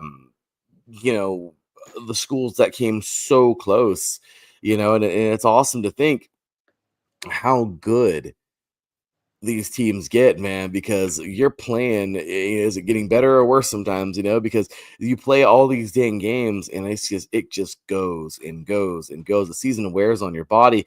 But Johns Hopkins, that made it so close yet so far. Susquehanna, who had a miracle season, man, they played so well until they ran into North Central and got destroyed 6-0 in the semifinals. So I don't know. I mean, we had the stories last year. Linfield, the little team that could out of Oregon. I mean, this is going to be a special year, but honestly, for some of these teams, you'd think, but Carnegie Mellon pulling some things out last year. I mean, I don't know, but John Carroll, I know they ended up SUNY Cortland, the team that won it all the year before, they fizzled out in the playoffs, but they still made it. Well, one of these crazy one of these crazy Wisconsin teams, Oshkosh, lacrosse, there's a million other of them there that play there. But will it be? So I don't know, Darren. I mean, we got a lot of competition here. Obviously, Wartburg coming out. Mary Hardin Baylor, they have looked a little grim the last couple of years, but this is another team that looks like they could emerge. But again, do you think any of those can take that crown, or are you still on the North Central bid? I think any of those teams that you just mentioned can take the crown. I mean, obviously, everyone is going to be 0-0 and whatnot, and it's so easy to pretty much say that. But I think for now, North Central is the early favorite, but you can never count out those teams that you just mentioned and whatnot, especially not Mount Union. But something I do want to inquire about NCAA Division III football is I'm looking at the schedule online at the NCAA website. Why did they start a little later than normal? Why do they have to start on September 4th? They're the last ones to start every year. It is the weirdest thing. D3, they always start like usually first week of September, like this one. So for some crazy reason, they're always the last one to the party. Yes. Crazy, right? Yep. So I don't know, but it's gonna be fun. I'm excited for this year for NCAA Division 3, and we can only wait. But with that, let's go ahead and we're just kind of recapping and just kind of talking about the what ifs and everything. Division 2, obviously, Teran. Yeah, Division 2. This is nuts. I mean, Division 2, man. Last year, we seen oh my gosh, Ferris State, man, just doing it. They proved again that they're the team to beat in Division 2. Their third national championship in 4 years. I mean, they dominated Valdosta last year, 49-14, and they wasted no time. They got 14-0 and just kept on going, man. They finished with a 14-1 record, which is crazy. Junior quarterback who's coming back this year, Trinidad Chambliss, was electric. He threw for 153 yards, 3 touchdowns, and 78 rushing yards. I mean, this guy's crazy. I mean, it's awesome. The offense piled up 465 yards. It was just insane how good this team was, man. Defensively, the Bulldogs clamped down hard, man. Valdosta, they only held them to 311 yards, which is, not like it's a lot. I mean, not like it's like, a little bit of yards, but regardless, they did their thing. They kept them out of the end zone, that's for sure. But again, Ferris State, man, this is their 4th championship game in 6 years. Again, their 3rd one since 2021. So, Coach Tony Anessa's, I think it's how you say his name, his team just shows why they're a perennial powerhouse in the GLIAC, the GLIAC, and beyond. Valdosta State is a good school. They fought hard. They won a championship in the last 10 years. But when it comes down to it, dude, Ferris State seems like they're the team right now. They're the top dogs, if you will. And right now, it's just crazy. They set the bar so high. Everyone's chasing Ferris State now, but it takes a special team to win not only their region, but to win another title. Teran, what do you think? Do you think this is another year? I mean, again, we're talking about possible repeats, some dynasties going on here. Of course, Ferris State played super well, but hey, we can't forget about the other teams. You know, Slippery Rock, who just lost only by 10 points to these guys in the semifinal. Obviously, Minnesota State, who made it to the final to lose to Valdosta. Last year, we had some great stories. Grand Valley, we thought they were going to go a lot further than they did. They lost to Harding, the team who won it all last year. And then Harding ended up fizzling out versus Ferris State, 41-7 in the quarters there. Quarterfinal. So I mean, this is crazy, man. I mean, we have so many stories. Can Virginia Union pop out this year? You know, Pueblo, a number 1 seed who got beat in the first round by Minnesota State, was upset, major upset. Colorado State, Pueblo, CSU Pueblo. So I mean, will they be back this year? You know, again, Grand Valley, they were a disappointment, kind of. I mean, Kutztown, another first seed or number 1 seed that lost in their bracket to Slippery Rock by 1 point. Upset alert by the 4th seed in there. So I don't know, there was so much going on last year. What do you got? What do you think? Do you think somebody challenges Ferris State, or do you think Ferris State just has another little tougher walk in the park? So I think it'll be a little bit tougher, and you got to look at their week 1 game. They're taking on Pittsburgh State right off the bat. That's going to be a barn burner.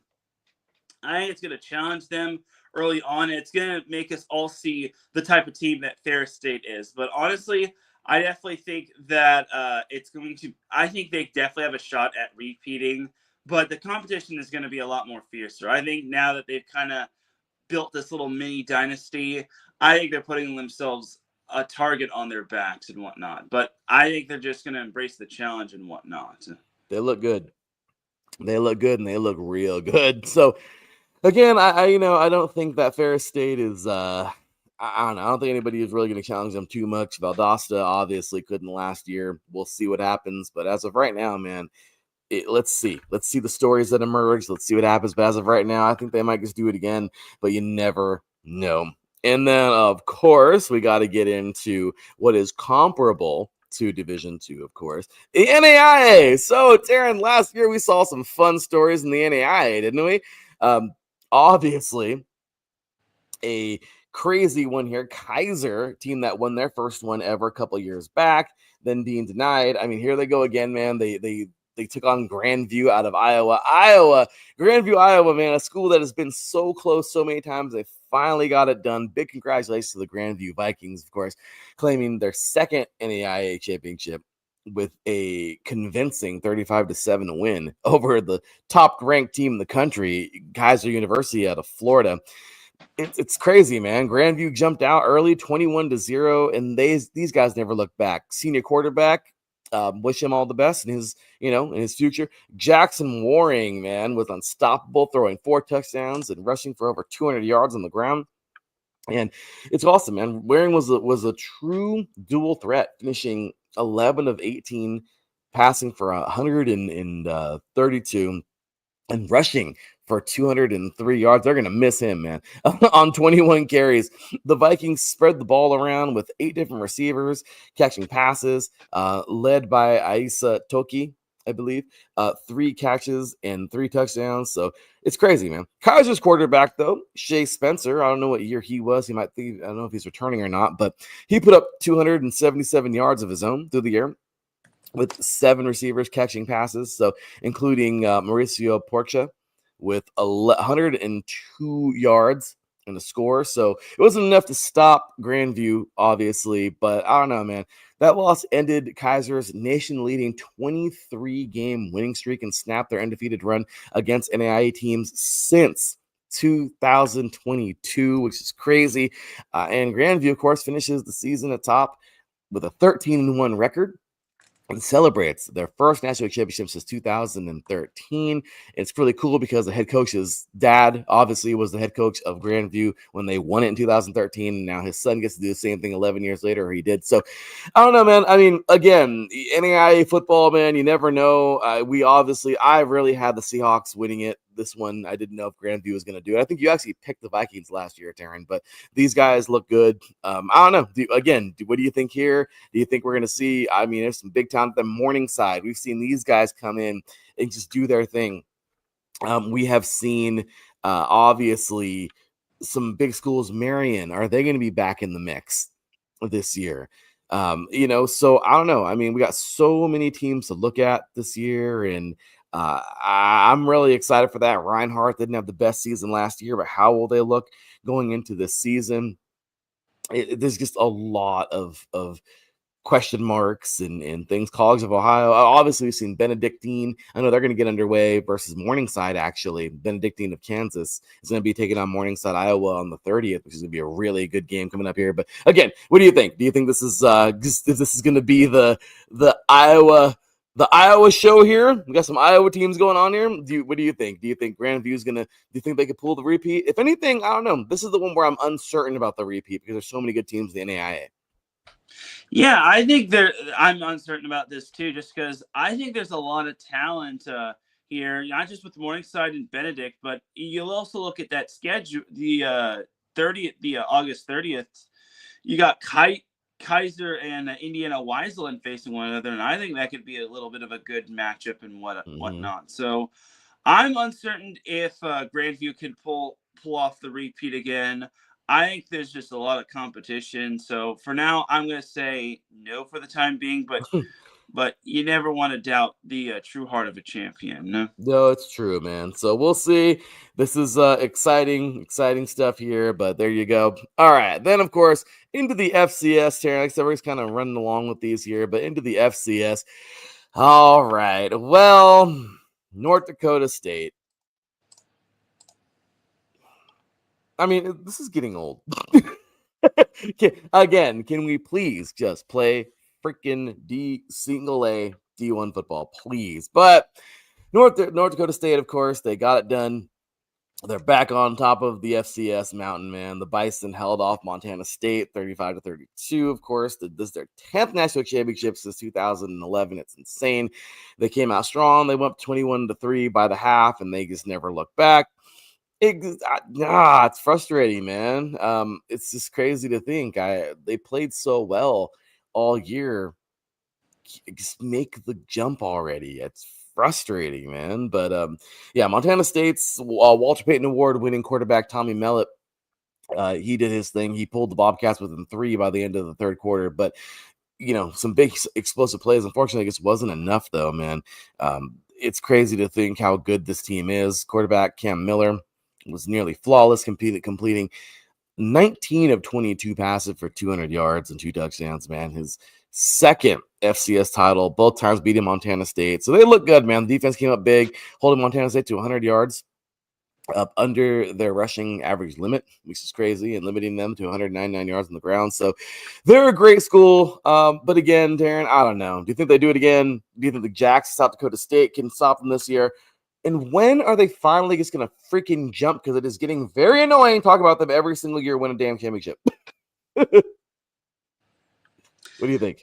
Yeah, I'm wondering when North Dakota State is going to be making the jump to the FBS too. I mean, I wouldn't be surprised if they were vying for another national championship. But I think a team that's flying well under the radar is Sacramento State. Hear me out here. They've actually been getting quite a good number of transfers and bounce backs and whatnot, and players that are definitely going to help their roster. And their recruiting class is really, really, really, really, really good. So don't be surprised if they're vying for a national championship come the tournament. So I think keep an eye on Sac State. It'll be fun time seeing them. So that's a team that I think will probably be my surprise team of the season. I like it. I like it. Good team there. Let's see what they do, man. You gotta love it, and always just a fun deal here with some Division One AA football. But and then of course there are these guys. These guys. Well, last year, Teran, those Ohio State Buckeyes, they did it. They did their thing. They defeated Notre Dame. Ninth title, man. Ninth title in program history, man. 34-23, they knocked off Notre Dame in Mercedes-Benz Stadium in Atlanta. It was just crazy. Obviously, the Buckeyes, they overcame a early Notre Dame touchdown, and they just did their thing. I mean, overall, Notre Dame came in as the underdog, and they lost, but I don't know. Regardless, Will Howard was clinical, man, completing 17 of 21, passes for 231 yards, 2 touchdowns. Keshawn Judkins was just a dual threat, rushing for 100 yards by himself and 2 scores while adding a receiving touchdown there. Jeremiah Smith out of Chaminade Madonna. We know this guy led the receiving corps with 5 catches, 88 yards, and a touchdown. Emeka Buka, we know now, an NFL player, added 6 grabs for 64 yards. Defensively, Cody Simon and Sonny Styles anchored the Buckeyes with 8 and 6 tackles respectively. I mean, Riley Leonard did his best in this game, throwing for 3 touchdowns. It just wasn't enough, though. Regardless, the Buckeyes look good. This is just crazy. They did it again. Congratulations to the Buckeyes, man, doing their thing. And that's pretty much about it for these guys. I mean, I don't know. It's always crazy now to talk about repeats with this bracket that we have now and all this good stuff. So, I don't know, Teran, what are we thinking for Division I this year? For the FBS, I think Ohio State it's going to be quite fascinating. I think there's going to be another year of a lot of uncertainty. Are we going to? I feel like I could save this for next week for my my burning questions from the Big Ten and whatnot. But I think for Ohio State, it's going to be tough to repeat. They definitely have the talent and whatnot.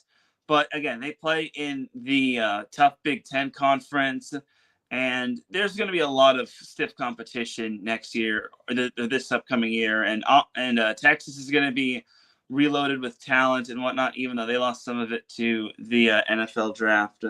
So we'll have to wait and see. And so many other storylines regarding college football. So we'll wait and see.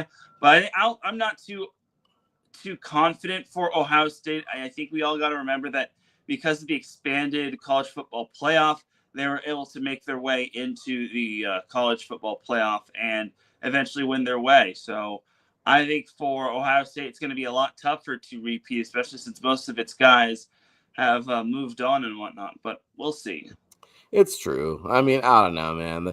Obviously, I call it the Big 18 because there's 18 freaking teams in there now, and but Teran, this is getting ridiculous. I'm getting so tired of the FBS now. We just have these giant tournaments now. We're gonna have super conferences before you know it. Obviously, I'm happy that the guys are getting money, but when I started seeing guys shooting promos instead of freaking warming up with their team, it's getting ridiculous. NFL Junior. It's making me sick. I don't know. In the NFL, obviously, for the most part, I hate to say it, there are still some, monsters, but realistically, you can't touch anybody no more. It's football is getting so far away from what I grew up playing and grew up knowing and loving, but whatever, I guess we can't get too mad, right? But what I will say is that, it is really, I don't know. I'm excited for it, but again, I don't know. We'll see what we get this year. We really do. But we actually have a couple of videos here, Teran, from some Big Ten fans, of course. And you and I could talk about USC all day, of course, here. But really quick, man, I wanted to play a couple of videos here. Dan talking about his Wisconsin Badgers. You want to hear this one. And, of course, we got our boy Big Mike talking about Indiana and a few other teams in that state that he covers. So pretty cool stuff. I'll play those momentarily as soon as I load up. But yeah, Teran, I'm pretty excited for this year again. I want to say more. I want to I don't know. I want to be more excited, and I am. I'm happy that it's back. This sucks because it's true. When one thing's getting better, like the money situation, everything else goes. It can't just be enough that they're just going to make money. Now we got to shoot promos, and now we got to do all this and that. I don't know. It's frustrating to me, but regardless, let's do this. Let's do it, and see what our boy Mr. Dan Diehard of Vakalik says about his Wisconsin Badgers. Dan Vahalik, Wisconsin Insider. The Badgers this season have one of the toughest schedules in all of college football. Phil Steele, notorious for his college football previews every year, he recorded the Badgers as having the toughest record in all of college football. And after last year, where they went 5-7, missed a bowl game for the first time in 20-some years, it only played Oregon tough last year at a 16-13 loss. They allowed 165 rushing yards per game last year, but this year they've bolstered the defensive line. They really want to attack, get pass rush, stop the run this year. And then they brought in Billy Edwards Jr. from Maryland as a quarterback to kind of help their passing game, as they ranked 102nd nationally with 197 yards per game last year. The other couple things that the Badgers did is they signed Jeff Grimes, offensive coordinator from Kansas. What he wants to do is get very physical and go back to what the Badgers are known for in running the football. Dylan Jones, Darian Dupree, and Cade Yakimelli should be the three backs. They're going to use all three backs this year as well. That's their goal. Want meaningful playing time. They've mentioned physicality, aggressive in running the football. And the only way that you could get very physical and aggressive and really run the football is using all three of them. Darian Dupree right now is emerging as the leading running back, probably the number one, who should get the majority of the play time. Cade Yakimelli and Dylan Jones are fighting for number 2 slot. However, I'm not sure number 2 really matters too much. I believe they will get equal playing time this year. Some other news and notes for this season. The Badgers under Luke Fickell have been 12-0 when they've rushed for 150 rushing yards. They're 1-13 when they're under 150 yards. So getting all three of those backs, Jones, Dupree, and Yakimelli, going is going to be way more important than the quarterback play, in my opinion. However, Billy Edwards can throw it. He had 2,881 yards and 15 touchdowns last season. Getting his turnovers down, he had 9 interceptions last year, is definitely going to help. I know the Badgers haven't had a true quarterback since Russell Wilson ran for them. So those are a couple key highlights on offense. On defense, Ricardo Hallman had 7 interceptions last year. He's a transfer corner. They also brought in a bunch of D-line edge guys just to get that pass rush and bolster up that defense. You're going to see a lot of new names on the defensive line, even linebackers. I mean, pretty much the defense, you're going to see a lot of new names. And that should really improve the defense. However, they have just a brutal schedule, like I said. So not only in week 3 do they face Alabama, but they also face Michigan, Ohio State, and Oregon in 4 weeks. In 4 weeks' time, they're facing Michigan, Ohio State, and Oregon. And in between the Michigan and the Ohio State game, they face Iowa.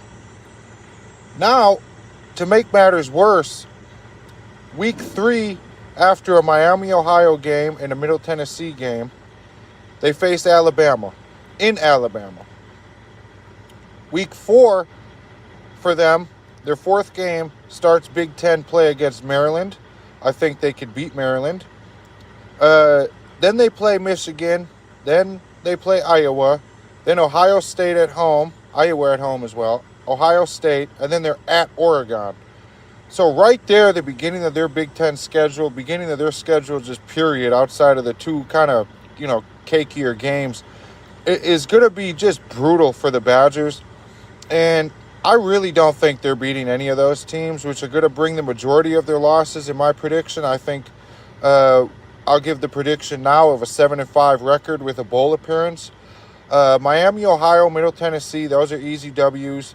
I believe they're going to beat Iowa, Maryland, Washington. I think they're going to pull out that victory.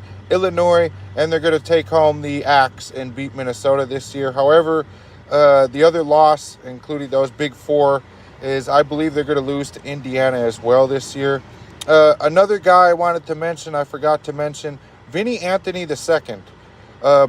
He's breakout candidate, fantastic kick returner, so that's going to be very vital, and I expect him to have a major part in the offense as well, with Billy Edwards throwing to him, as he should be the number one wide receiver. But watch for him as the breakout player for the Badgers and really make a name for himself. All right, and just like that, he just pops in and leaves. Just kidding. But really quick there, your thoughts there on the Badgers? Crazy stuff there. Okay, 7-5 bowl appearance. What do you think about Dan's little summary there of what he thinks the Wisconsin Badgers will be? I think it was actually pretty realistic. So I actually did read something on the internet that certain FBS teams have the toughest schedule. I think it was like top 10 teams that have the toughest FBS schedule this year. One of them, and I think number one, was Wisconsin. So he was not lying when he said that Wisconsin has a tough schedule. So I think Wisconsin, I mean, I didn't even know that Wisconsin missed a bowl game last year, but barely, dude. Yeah. But for Wisconsin, I think that tough schedule is going to eventually pay dividends for them. Obviously, they have to find some sort of like upset or some sort of like close result. Mm-hmm. Michigan will obviously be tough. I don't know how tough against Wisconsin. Oregon will be Oregon. Alabama will be Alabama. Ohio State will be Ohio State. Yeah. And so on and so forth. Iowa, I think they can beat Iowa just because Iowa is not known for having a good offense against like the big time competition. Like their defense is good, but when it comes down to their offense, I just don't think Iowa can stack up. So I can actually see Wisconsin finishing with another bowl game in terms of their season. But honestly, I mean, we can't really expect Wisconsin to be world beaters just because it's tough. They play in such a ringer conference, and until they could beat the likes of Oregon or Ohio State or any of these big time teams, I think we could all just assume that Wisconsin is probably going to be at least a bowl game team. They're kind of in that lower echelon of teams that won't be too high on them. And then they play Washington, which thankfully for Wisconsin's sake, Washington is not a good road team. Like last year, they lost every road game they played, which is surprising. And then they've got Illinois. That's an improved team. Indiana is going to be an interesting one. And then obviously the one against Minnesota is going to be fun time. So yeah, I think Wisconsin is going to be an interesting team. I think they'll be teetering toward the 6-6 and 7-5 range, but it all depends on if it all depends on what'll happen. And apparently that Ohio State game is the Rose Bowl champions reunion. I'm not sure which Rose Bowl Wisconsin's referring to. All I know is that they did win the Rose Bowl in 1994 against UCLA. A friend of mine actually played on that UCLA team and wound up losing. So sorry to said friend. There you go. You're good, bro. Well, no problem, man. Good stuff there. We got a couple more videos, man, kind of long ones, but great stuff there, great analysis. We're going to jump over to our guy, Chill Mike, man. Big Mike here of IE Sports Radio. He's got some Indiana Hoosiers. He's got some Purdue. He's got some good stuff coming, man. So we got a little preview here for his teams here. Obviously, keeping it in the Big Ten. Let's take a look and see what Big Mike says about the teams he'll be cheering on this year in the college football season. Hey, how are y'all doing? Big Mike here, Indiana Insider, here at IE Sports Radio, your direct feed for all that is sports. Let's talk some college football. It is on the horizon. Got a few teams here in Indiana to talk about, so let's get the worst one from last year out of the way, which would be Purdue Boilermakers, 1-11 last season. Could not have been a worse season. Just a disaster from start to finish. Well, I guess technically from game 2 to finish, because they were able to beat Indiana State in their opening game, which Indiana State, let's just be real, most people don't even know they have a football team. But that being said, it was just an awful, awful season. There's just no other way to put it. 11-game losing streak coming into this season. They have not had that long of a losing streak since Roosevelt. And I don't mean Franklin Delano Roosevelt. I'm talking Teddy Roosevelt, all right? It's bad. Bad, bad, bad. However, the good thing is you can't get any worse. You just can't. So, Ryan Walters, gone. Coaching staffs were gone. Pretty much anybody who was there last year, except for maybe 2 players, are gone. So, all that is gone. You're starting brand new. And first thing they've done is hire Barry Odom away from UNLV. For those of you who may or may not follow UNLV, they were a top 25 team for most of the season last year. So you got a guy who's had some success coming into a program who had literally no success last year, but has had success in past years. It wasn't that long ago this team was playing for a Big Ten championship in Indianapolis against Ohio State. That wasn't that long ago. So we will see what Barry Odom can do with this program going forward. Now, we all know how college football is now with transfer portal and NIL and all that stuff. So he has brought some UNLV folks with him. So I do expect an improvement because, again, how can you get any worse? You just can't. So a couple other notes for Purdue, I think. Good notes. First and foremost, this schedule this year is, while still difficult, is much easier than last year. Now, I'm not making excuses, because if you look at the schedule last year, playing Notre Dame, playing Penn State, playing Ohio State, playing Indiana, they were playing, I believe, ended up being 5 of the 12 playoff teams last year. It's not as bad this year, but it's still not going to be easy. But first and foremost, you're starting off with Ball State and Southern Illinois, your first 2 games that any Big Ten team should win. So right there, you win those, you're already done better than last season. Bar's low, man. What'll be interesting, I think, is game 3 if they play USC. While most would expect USC to win the game, I think it'll be interesting to see the performance of Purdue and kind of give you an idea where the season could really go. West Coast team coming east. I don't know USC is going to be a real contender in the conference. Who knows? You never know. But then they'll go to Notre Dame, which you expect they're going to struggle there. Come home to Illinois. Illinois is a lot of people looking at Illinois this year as a potential playoff team, so that could be a struggle. But then you have Minnesota, Northwestern, and Rutgers. Could you maybe steal a win or 2 there? Then it gets tough again. You're going to have Michigan, Ohio State, Washington. I know there's some good pub on them, and then you wrap up with your rival Indiana. Indiana's going to be good again this year. We'll talk Indiana here in the coming days. But look, I mean, you got to start somewhere. And again, the good thing is you're going to be better because you can't get any worse. So many unknowns to this team. So many new players, new faces. There's just a lot of, not real sure. But that said, looking at Coach Odom's history, I think if Purdue were to squeak out 4 wins, there'd be a lot of people there doing cake stands. I mean, that's just going to be it's going to rejuvenate the program. You got to start somewhere. They're not going to be able to pull off what Kirk Cignetti did last year at Indiana. That's just not going to be in the cards for this team. There's just not enough there to make that happen. But, like I said, you win your first 2. Can you knock off a Northwestern, a Minnesota, a Rutgers? Can you get a couple of those? Could you pull off an upset against a USC? A lot to be, who knows? But I think the trajectory will start going up a little bit. Give me 4 wins. I'll go on the high side. I think a lot of people are picking 3. They're going to be at the bottom basement of the Big Ten. That's probably what it is. But hey, got to start somewhere. And I think we'll see. Hopefully, we can get some good things for Purdue going forward in the next 2 to 3 years. All right, Purdue action in the house.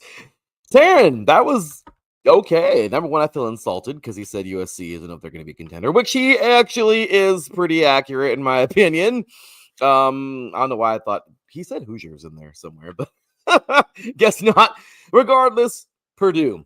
What are your thoughts? I mean, obviously, and this is fun too. Thank you guys for sending in videos. We actually got one more from our boy Tyler about Nebraska coming up in a few moments here. But Teran, talking about Purdue, I mean, what do you think? Number one, I'm mad. It's true. I hate. This is why the little teams can never get ahead, man. UNLV, top 25 team in the country. It just sucks when a bigger school comes and throws all the money in the world at these coaches and then they leave. I would rather see UNLV become a really good team. Like I hate that so much, but it always freaking happens. No matter what, Teran, I don't know. Your thoughts on Purdue after Big Mike's little preview there for us? Well, Purdue can't obviously get as worse as it did last year, but I will say, looking at their schedule, I think they'll beat Ball State and Southern Illinois. I don't think they'll beat USC. They're not going to beat Notre Dame, Illinois, Minnesota out of the question. I think they could beat Northwestern and Rutgers just because Northwestern, they're not going anywhere. And then Rutgers, look, Rutgers had a good start to the season last year, and then they just kind of fell off the wagon. And Rutgers is kind of that old school team where they just can't seem to get ahead of themselves, and they just can't seem to get ahead in terms of the Big Ten game. Like I think Purdue can beat Rutgers as well as Northwestern. I would say that's pretty much it. I think Mike's right in terms of like 4 wins. But I think Purdue will probably finish ahead of Northwestern. So I think Purdue will see improvement, but I just don't think it's going to be anything all that flashy. And yet, yes, I said it. Purdue won't beat USC. Look, as iffy as USC is, USC can't be that bad against a Purdue team that has like no true trajectory and whatnot. I'll be beyond livid. Like I don't even watch the rest of the season. Just kidding. Purdue needs Aiden O'Connell and ASAP. But he's already wearing another black jersey. Well, as we continue, we got one more video to play you, man, from our very own actually brand new insider, man. Really glad to have this guy aboard. Tyler Samft. He is a huge Nebraska Cornhuskers fan. He actually asked me personally if he could be the Nebraska Cornhusker insider. I said, of course you can. So here's his first appearance here, man, talking about his Huskers. A fun team to talk about, man. Let's take a look and see what he says about Nebraska Cornhusker football this season. What is up? This is Tyler for IE Sports coming to you today as we get ready for the Nebraska football season. Folks, it's year 3 of the Matt Rule era. It is year 2 of the Dylan Raiola era. And it is year 1 of the This is the Year era for about the 14th season in a row. Let's start off things by looking at how we got here. After an acceptable 7-6 campaign last season capped by a Pinstripe Bowl victory over Boston College, Nebraska is looking to carry that positive momentum as sophomore 5-star quarterback Dylan Raiola has cemented himself as the face of the program. There were a lot of changes in the offseason as Dana Holgerson takes over full-time as offensive coordinator. He stepped in midway through last season, inheriting an anemic Marcus Satterfield offense that underperformed week in and week out. Almost unheard of, Satterfield has stayed on staff as tight end coach for 2025. Frankly, a role that's more suited to his abilities. Probably the toughest pill to swallow is the departure of DC Tony White, who headed to the ACC to take on the same role at Florida State. Nebraska opened the door for John Butler to take over as DC, and Butler has one heck of a resume after he spent 1 year as Nebraska's DB coach, following 6 years with the Bills, and has spent time with the Texans as well as Penn State. Most notable additions in the transfer portal are edge rusher Williams Nwaneri on the defensive side, a former 5-star recruit joining Nebraska with 4 years of eligibility remaining. Expect him to step into the role of Ty Robinson and Nash Hutmaker on the defensive side as coaches remain confident this will be one of Nebraska's standout units in 2025. Nebraska also bolstered its linebacking core as Marquise Watson-Trent has entered the room from Georgia Southern. The Sun Belt Defensive Player of the Year undoubtedly wanted a bigger name on his resume heading into his final year of eligibility, and he's a big point of confidence heading into this season. Nebraska picked up veteran offensive lineman Rocco Spindler out of Notre Dame with 23 starts for the Irish. On his final year of eligibility, Spindler was brought in to bolster Donovan Raiola's unit as he aims to help his nephew take a big leap this season. Also, a quick shout to another offensive lineman addition, Elijah Pritchett, transferring in from Alabama this year with 2 years of eligibility. Offensive coordinator Dana Holgerson has been very big on this unit, saying he's got 10 bodies he can rotate, which is music to any football fan's ears. Last but not least is receiver Dane Key out of Kentucky, probably the flashiest pickup. Key is a big-bodied receiver with solid production the last 3 years at Kentucky. If all goes as planned, he'll play very well alongside sophomore Ja'Cory Barney Jr., who every Husker fan fell in love with last season. That is far from a comprehensive list, and we haven't even touched freshmen, so here's a few names for you to look up on your own time. Desan McCullough, Isaiah Hunter, Dawson Merritt, Cortez Mills, Malcolm Simpson, Christian Jones, Sean Hammerbeck, and Jeremiah Jones. This is one of the most exciting rosters in recent history for Nebraska football fans, I'd say at least within the last 8 or 9 seasons, and it's undoubtedly the best roster of the Matt Rule era so far. It's only a sample size of 3, but this is definitely number 1 out of those 3. So, where does that put us for this season? I'm going to say 9-3. Now, Nebraska has to beat Cincinnati at Arrowhead to start the season on the right foot. If they do, I think 7-1 is totally reasonable, and that's where I have them when USC comes to town. I see them slipping up in that game against Michigan to open Big Ten play, but I think they should cruise outside of that game. Those final 4 games, I see them finishing 2-2 against USC, UCLA, Penn State, and Iowa. If all goes right, they could be sniffing a playoff spot. If they do better than that 2-2 down the stretch, they could be in that playoff conversation with a 10-2 or 11-1 record. If all goes wrong, a bowl game has to be the minimum expectation for this season rather than the goal that it was last season. Matt Rule, year 3, carries a lot of reputation. He achieved that 7-win season last year, as he's consistently done at Temple and at Baylor. Now he has to show that year 3 leap once again. All right, that's it from me. Go Big Red, and I'll catch you next time. All right there, Teran. Interesting stuff there for the Nebraska Cornhuskers. High hopes for Matt Rule. Of course, we've seen him in the NFL. We've seen him at Temple. We've seen him in a few places. Well, he's resurfaced again here in Nebraska. What do you think, man? Does Tyler make some good points there? Obviously, Nebraska, a pretty big bully there in the Midwest. Are they a true contender in the Big Ten, or are other teams just too damn good? What do you think, Darren?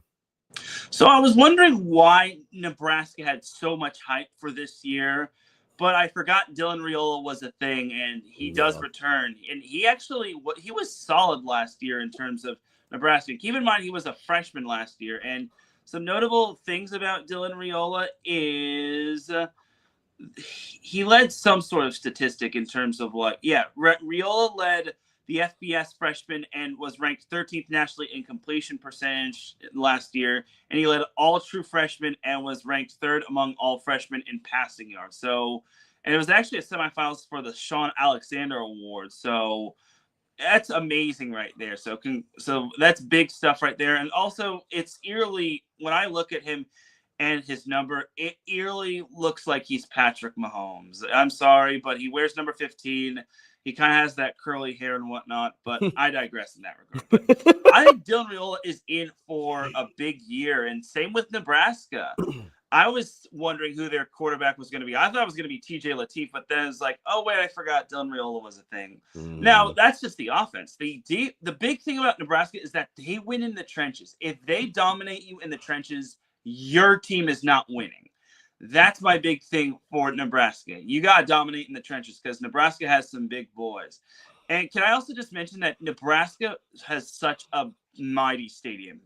Memorial Field is absolutely insane. I think it's like over 120,000 plus in terms of like seating capacity. So my only big concern is for Nebraska is the UCLA matchup. And also Penn State. I think Penn State following their bye is going to be interesting. UCLA is going to be another interesting matchup just because they have to go out west to play the Bruins, and UCLA, even though they've got a tough schedule, they've got some good players on their front, such as Nico Iamaeva. So I'm starting to see the hype in terms of Nebraska. And honestly, that Michigan matchup could be a 50-50 matchup. I think Michigan outside of the big house isn't out as good as Michigan inside of the big house. So I think if Michigan plays in front of like a massive sold out crowd, I think that could get in their heads and whatnot. So I'm starting to see the hype in terms of Nebraska, and I'm starting to see why people actually think that Nebraska will beat certain teams. They look good, Teran. They do. They look good. It's just, will they look good enough? No, I mean, the Big Ten's a tough customer now, Teran. I mean, you got, all these the Pac-12 absorbed schools and everything. So it's exciting. I love your points. Overall, they should have a decent season, but I'm not going to be calling them a national champion anytime soon. Oh no, is that fair? Right? I mean, it's fair. They got some good football there. Definitely got a great program going on, but I'll tell you, we'll see where they are and where they end up. So, Teran, that's basically it, bro. I mean, we're getting to the NFL real quick. Got a quick little NFL segment. But any last thoughts, comments, anything for the FBS before we switch over to NFL preseason for like literally 5 minutes and then be out of here for the day? So last week I actually did get to see Ethan Garbers, last year's UCLA football quarterback. And you remember when I sent you that picture of me throwing the fight on thing Yeah. at the Texas Longhorn at Vince Young's steakhouse? Yeah, that was funny. You remember where Ethan Garbers went to in terms of college, right? Oh, why you got to bring that up? He went to UCLA, and look at what I did. I threw up the fight on. I'm sorry, that's hilarious. Fight on, baby. I'm sorry, he didn't like that very much. I had to throw up the fight on right there. Well, but no one likes UCLA. Nice young man. He actually did get a chance in the NFL. Well, he actually, unfortunately, did get cut by the Carolina Panthers, but hopefully, for the sake of him, he'll be able to suit up for a team in the NFL. I'm hearing the Saints need a quarterback because their quarterback room is just bleh. They're also in cap hell. Oh yeah, they're just they're not. Maybe the Raiders can sign Ethan Garbers.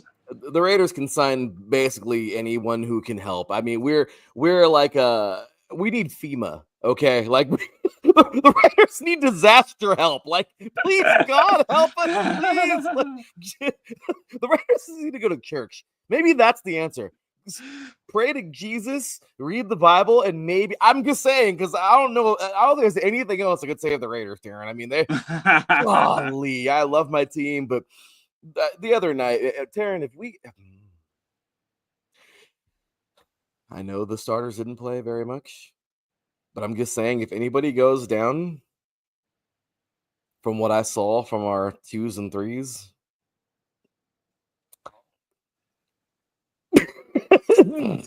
I'm really hoping everybody stays healthy. Raiders, give Ethan Garbers a call. Same with you, Saints. I'm looking at you, Saints. Give Ethan Garbers a call. Yeah, I am with it. Please, somebody give him a call because it's true. UCLA, man, right there. Awesome stuff. But with that said, Teran, that'll put the stamp on FBS, man. Appreciate you guys today. We had awesome people, awesome guests today, man. Dan, we had Tyler, we had Big Mike. Anybody else, man? Hey, we're looking forward to have more insiders next week, giving their thoughts. The season's on the 23rd, man, my mom's birthday. So the season kicks off on the 23rd for the FBS and FCS. So if you guys want to send in a quick video, about 5 minutes, talking about a season preview for your team, we'd love to hear about it. We'd love to play it here on the show and do our thing, man. So, Teran, all right. I guess. I mean, maybe I should even put that up like that right now because, here's really what it is. Yes, it's the NFL preseason. So a few things here. Okay, obviously we started off, talking about, what you liked so far. Obviously your Chargers got the go ahead, got their first victory of the season. I don't care. It's a victory. I'll call it that because obviously, it's the preseason. So, I mean, who cares? It's a victory. They take it as a victory. it doesn't count, but it's a moral victory. It's in camp. We're getting things going. Camp is starting to end pretty soon for some teams. Some of it's already kind of over, I think. But regardless, all right, guys, let's do it, man. Let's get on into a little segment I just want to call the NFL preseason spotlight. I know you're probably like, okay, this sounds kind of dumb, especially in the preseason. But hey, I'm trying to come up with fun stuff here for the show, okay? Leave me alone. So, NFL preseason spotlight. Teran, tell me some players you're looking at, man. Obviously, players to watch. Travis Hunter. I mean, really, this is the guy. I mean, he's a two-way phenom. This is big. You know, we got to watch this guy and see how they really use him all throughout the preseason, because obviously it's going to take a lot, you know, for him to learn the offense, to learn the defense. It's a lot. And not very many players have ever done this. As a matter of fact, the last one to do it and actually be successful at it was, his head coach in college, Deion Sanders, primetime, okay? I mean, I'm just saying, they don't make those players very often in the football universe, all right? So, let's see what he can do. My next one is JJ McCarthy, Teran. I'm sorry. I talked about this on 3 and Out 8 Divisions in 8 days. The Vikings will live and die through JJ McCarthy.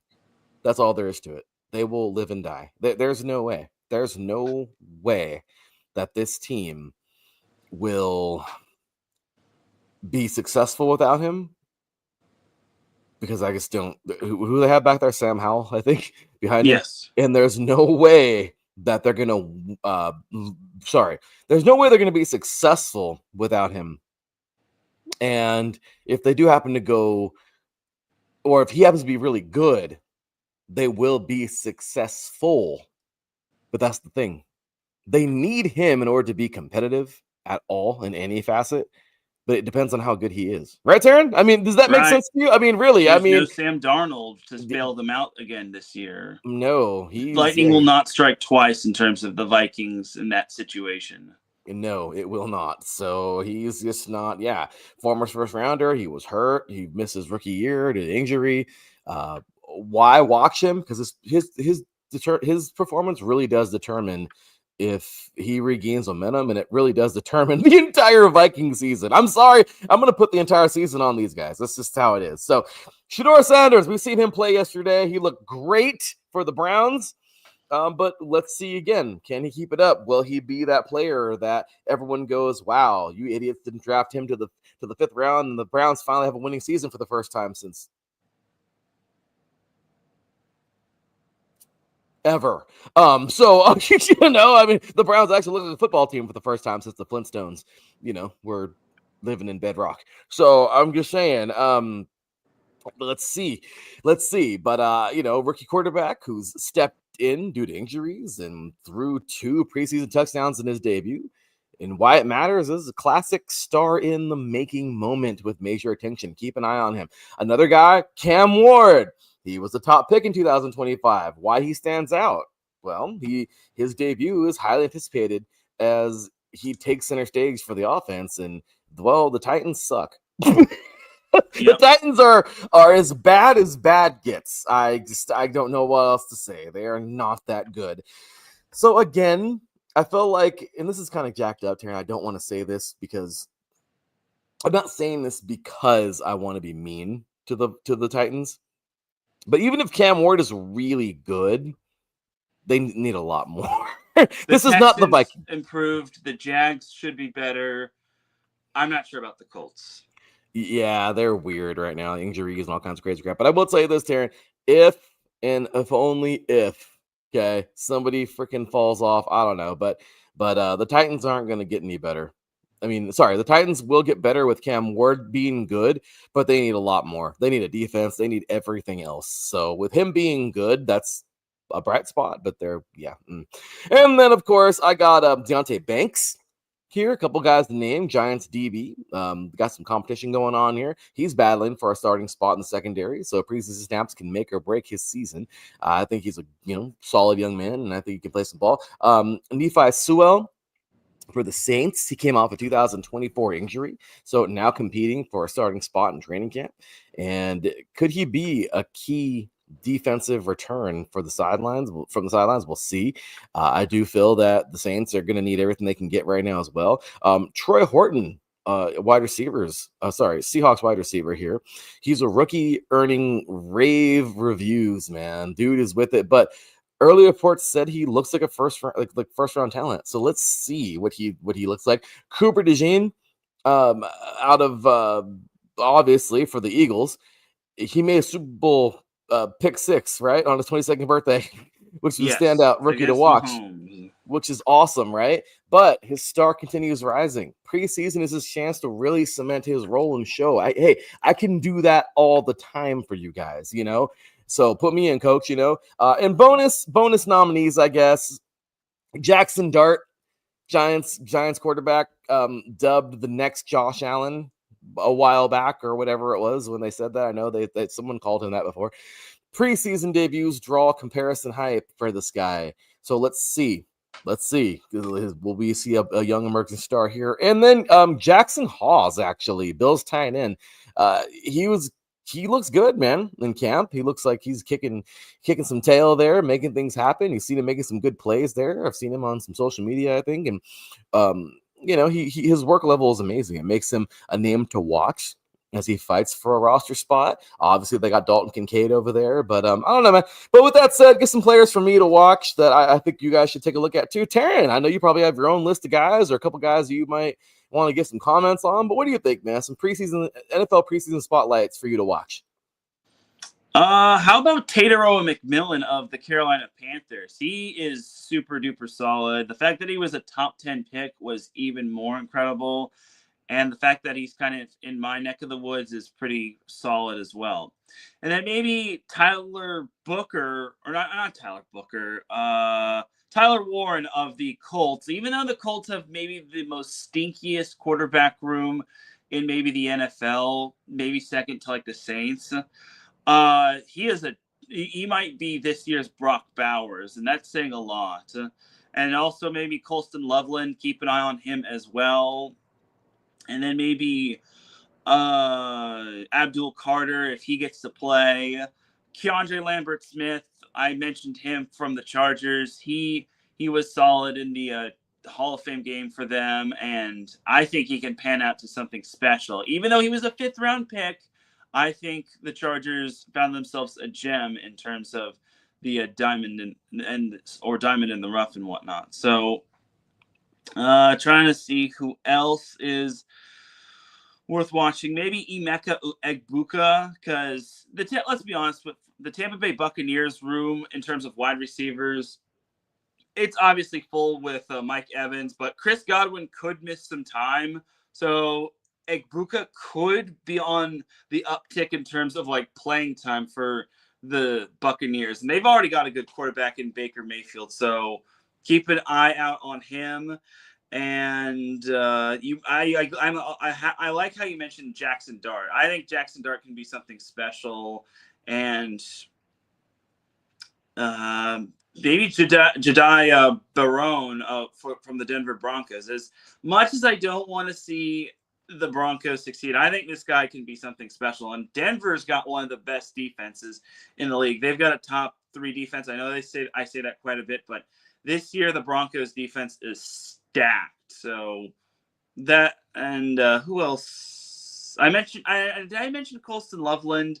If not, then I think he can definitely be something special because the Bears drafted him at number 10, which I thought was fairly high in my opinion. I didn't think he'd go off the board that fast, but I think Colston Loveland, I want to see what he can do for the Chicago Bears, especially under Caleb Williams. Will he look good under Caleb Williams, or will Caleb Williams just make him look like a tight end a Notre Dame tight end, which not named Michael Mayer. Well, I'll tell you, we got some good players there to watch. I like how you bring up Loveland because it's true, man. This guy was a phenom. Everybody thought Warner, right? The guy from Penn State, was going to go higher. Yeah, Warren. And I mean, look what happened. I mean, I don't know, Teran, any reason why do you think they picked him of Loveland? So say that again? Do you feel what do you think? What do you think the reason why they went with Loveland over Warren? That's a great question. I didn't think they would go tight end to begin with. I thought they'd maybe bolster up their offensive line or their defense, but there must be something that Ben Johnson's thinking that we're all not thinking. But I just don't know. I don't know how Loveland went over Warren, but again, we're missing something. We must be missing something that Ben Johnson isn't telling us. But I mean, you can't go wrong with either tight end. I just think I would pick Warren over Loveland, but the Bears' offense is stacked as always. But I actually want to see them have a competent season and just not fall apart at the seams. No, it's true. And overall, I mean, I don't know. We'll see how that works out. But okay. So with that, man, I gotta say we're almost out of here. But I know you got a chance to watch all 8 divisions in 8 days, in Yes. which I legit spent 7 freaking hours in front of this computer last Wednesday, and I can't believe I did that. Regardless, it was crazy about 10 days ago, and it was, I'm never doing that again. I'm gonna make sure I get these done when I can, but this year interviews and all kinds of crazy stuff hit me out of nowhere. But I will tell you, Teran, any fun standouts? Anybody? Who was your favorite for 3 and Out last week, man? What was your favorite division? Your favorite episode? What do you think, man? It was a pretty fun one. I really enjoyed all of them. They all brought the heat, man. You did, especially in 2 different shows for the NFC West and the Rams, the AFC West, the Chargers. What would you think, man? Favorite division this year in 8 divisions in 8 days? In terms of like guests, or in terms of breaking it down? All of it. I mean, well, whatever you want to say. I mean, in terms of like the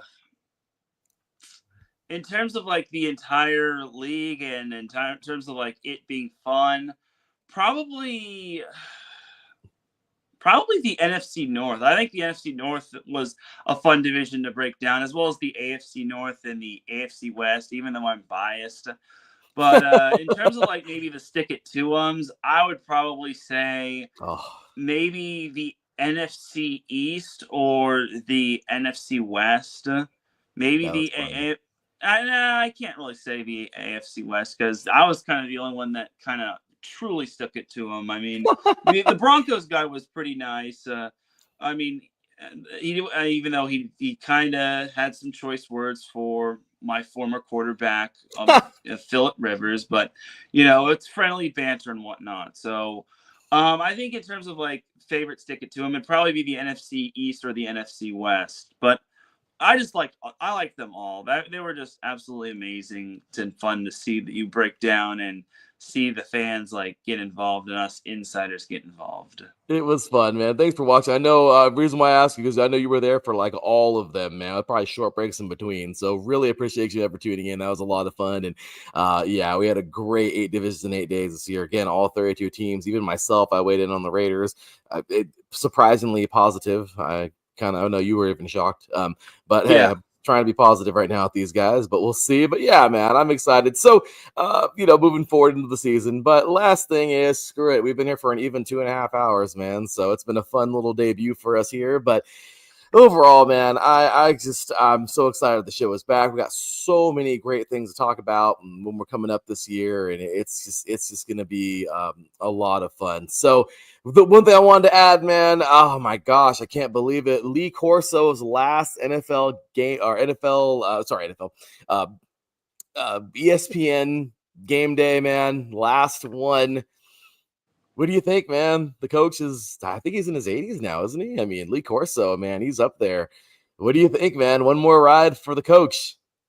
I think that's amazing, for him to have that longevity and whatnot.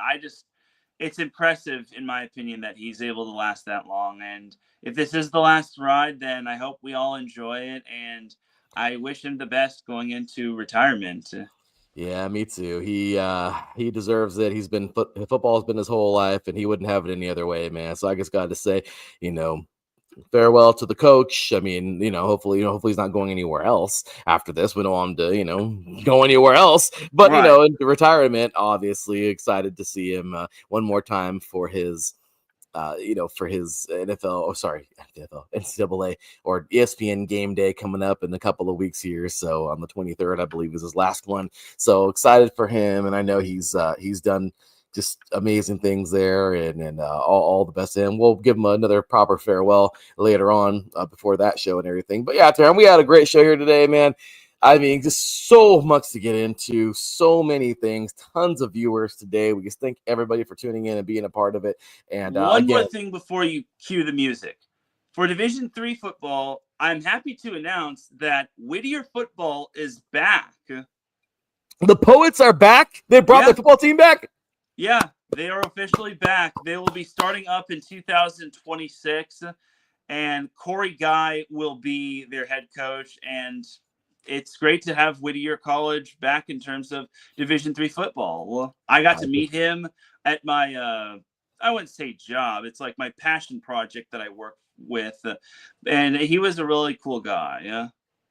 That is awesome. Well, I did not know that. I know Whittier, unfortunately, their football team went under a couple of years ago, and it sucks because the SIAC is playing. Obviously, I got to play for the ULV, for University of Laverne, and I thought it was just annoying that they're doing they had to play 2 games. It was weird. They doubled up. So they NIL helped bring back Whittier college football, by the way. Did it really? Yeah, that's what I read in terms of Whittier College. Oh, that's awesome, man. Well, good. I am happy to hear that, man. Wow. I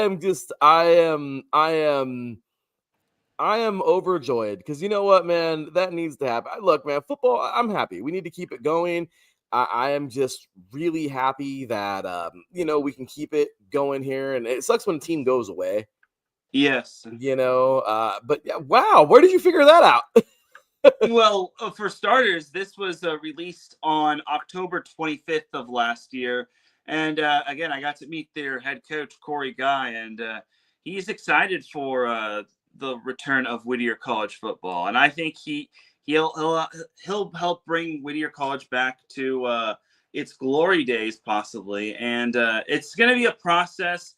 I mean, obviously, they're going to have to recruit, but I think the recruiting process is going well. And the return of Whittier College football is great for not only the state of California and all of California football, but it's also great for college football in general in terms of Division III. That is awesome. Dude, that is awesome. Good news for the SIAC. Good news for everybody.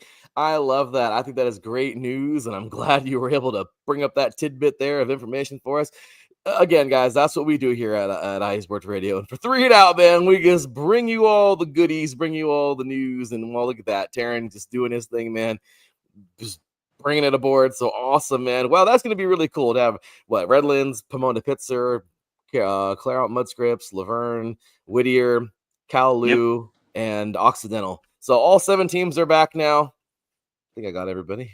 Regardless, that's going to be really cool to see. And, I love it. I am so happy that we have it back now. We have Whittier football back now, and I think that is awesome, man. So congratulations to the Poets, congratulations to Whittier, and well, there you have it. So, Teran, that is that, man. I cannot believe it. We just finished our first. Our opener had to be long, right? Oh yeah. Our opener had to be a long one. It had to be because, well, openers have to be a little long and fun and all that good stuff. So, all right, guys. Well, we appreciate everybody tuning in today. Almost 350 viewers today. We're just so excited and thankful for all of you tuning in and being a part of this, man. It was a fun one.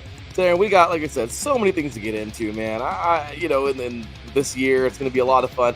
10 years again, guys. 3 and Out. 10 years of 3 and Out this year. A show that I started 10 years ago. White, not Corey Guy, I'm sorry. a show that I started 10 years ago, man. And on a station that I created 11 years ago. So thank you, man. It wouldn't be nothing without all these awesome people down here. Of course, well, not down here, but these awesome people I got with me, Teran Rodriguez and the rest of the IE Sports Radio crew. So make sure you tune in, guys, every Saturday. It will never be this long. We're usually off by 9. at 8:39, but today we just went a little extra because why not?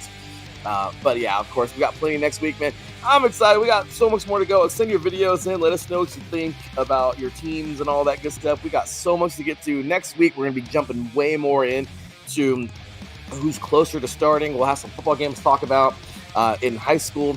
Again, we'll have some really good ones, actually, to get into next week. We'll edge closer to some NFL action, some more preseason stuff going on there. Edging closer to 3C2A, NJCAA football coming up here. I know there's a little bit of a wait for D3. D2's coming up again, of course. FCS, FBS on the 23rd. So plenty of football to get into, man, as the football season is just over the horizon. We can see it. It's right there. And there you go. So, Teran, any last comments, thoughts, words, anything you want to throw out there before we're out of here? Well, nothing, except we are back, and so is football. Oh, it is so nice. It is so nice. And again, thank you guys so much for being a part of this, for tuning in, all of you out there today. It has been a true pleasure, and I'm just so happy that we are able to bring you this show. So, here it is, Teran. We are back all the way till Super Bowl Sunday, man. We do our grand finale. I'll be seeing ya. Let's do it. And, well, you know the drill, man. We appreciate you all again for being here. It's been fun, and we will see you next Saturday, 7 a.m. Pacific Standard Time, 10 a.m. Eastern, bringing you the latest in all college football all around the horn. With that said, y'all, for Teran Rodriguez, from your boy Larry B, we will see you next week. Until then, take care, and as always, God bless. Peace. Peace.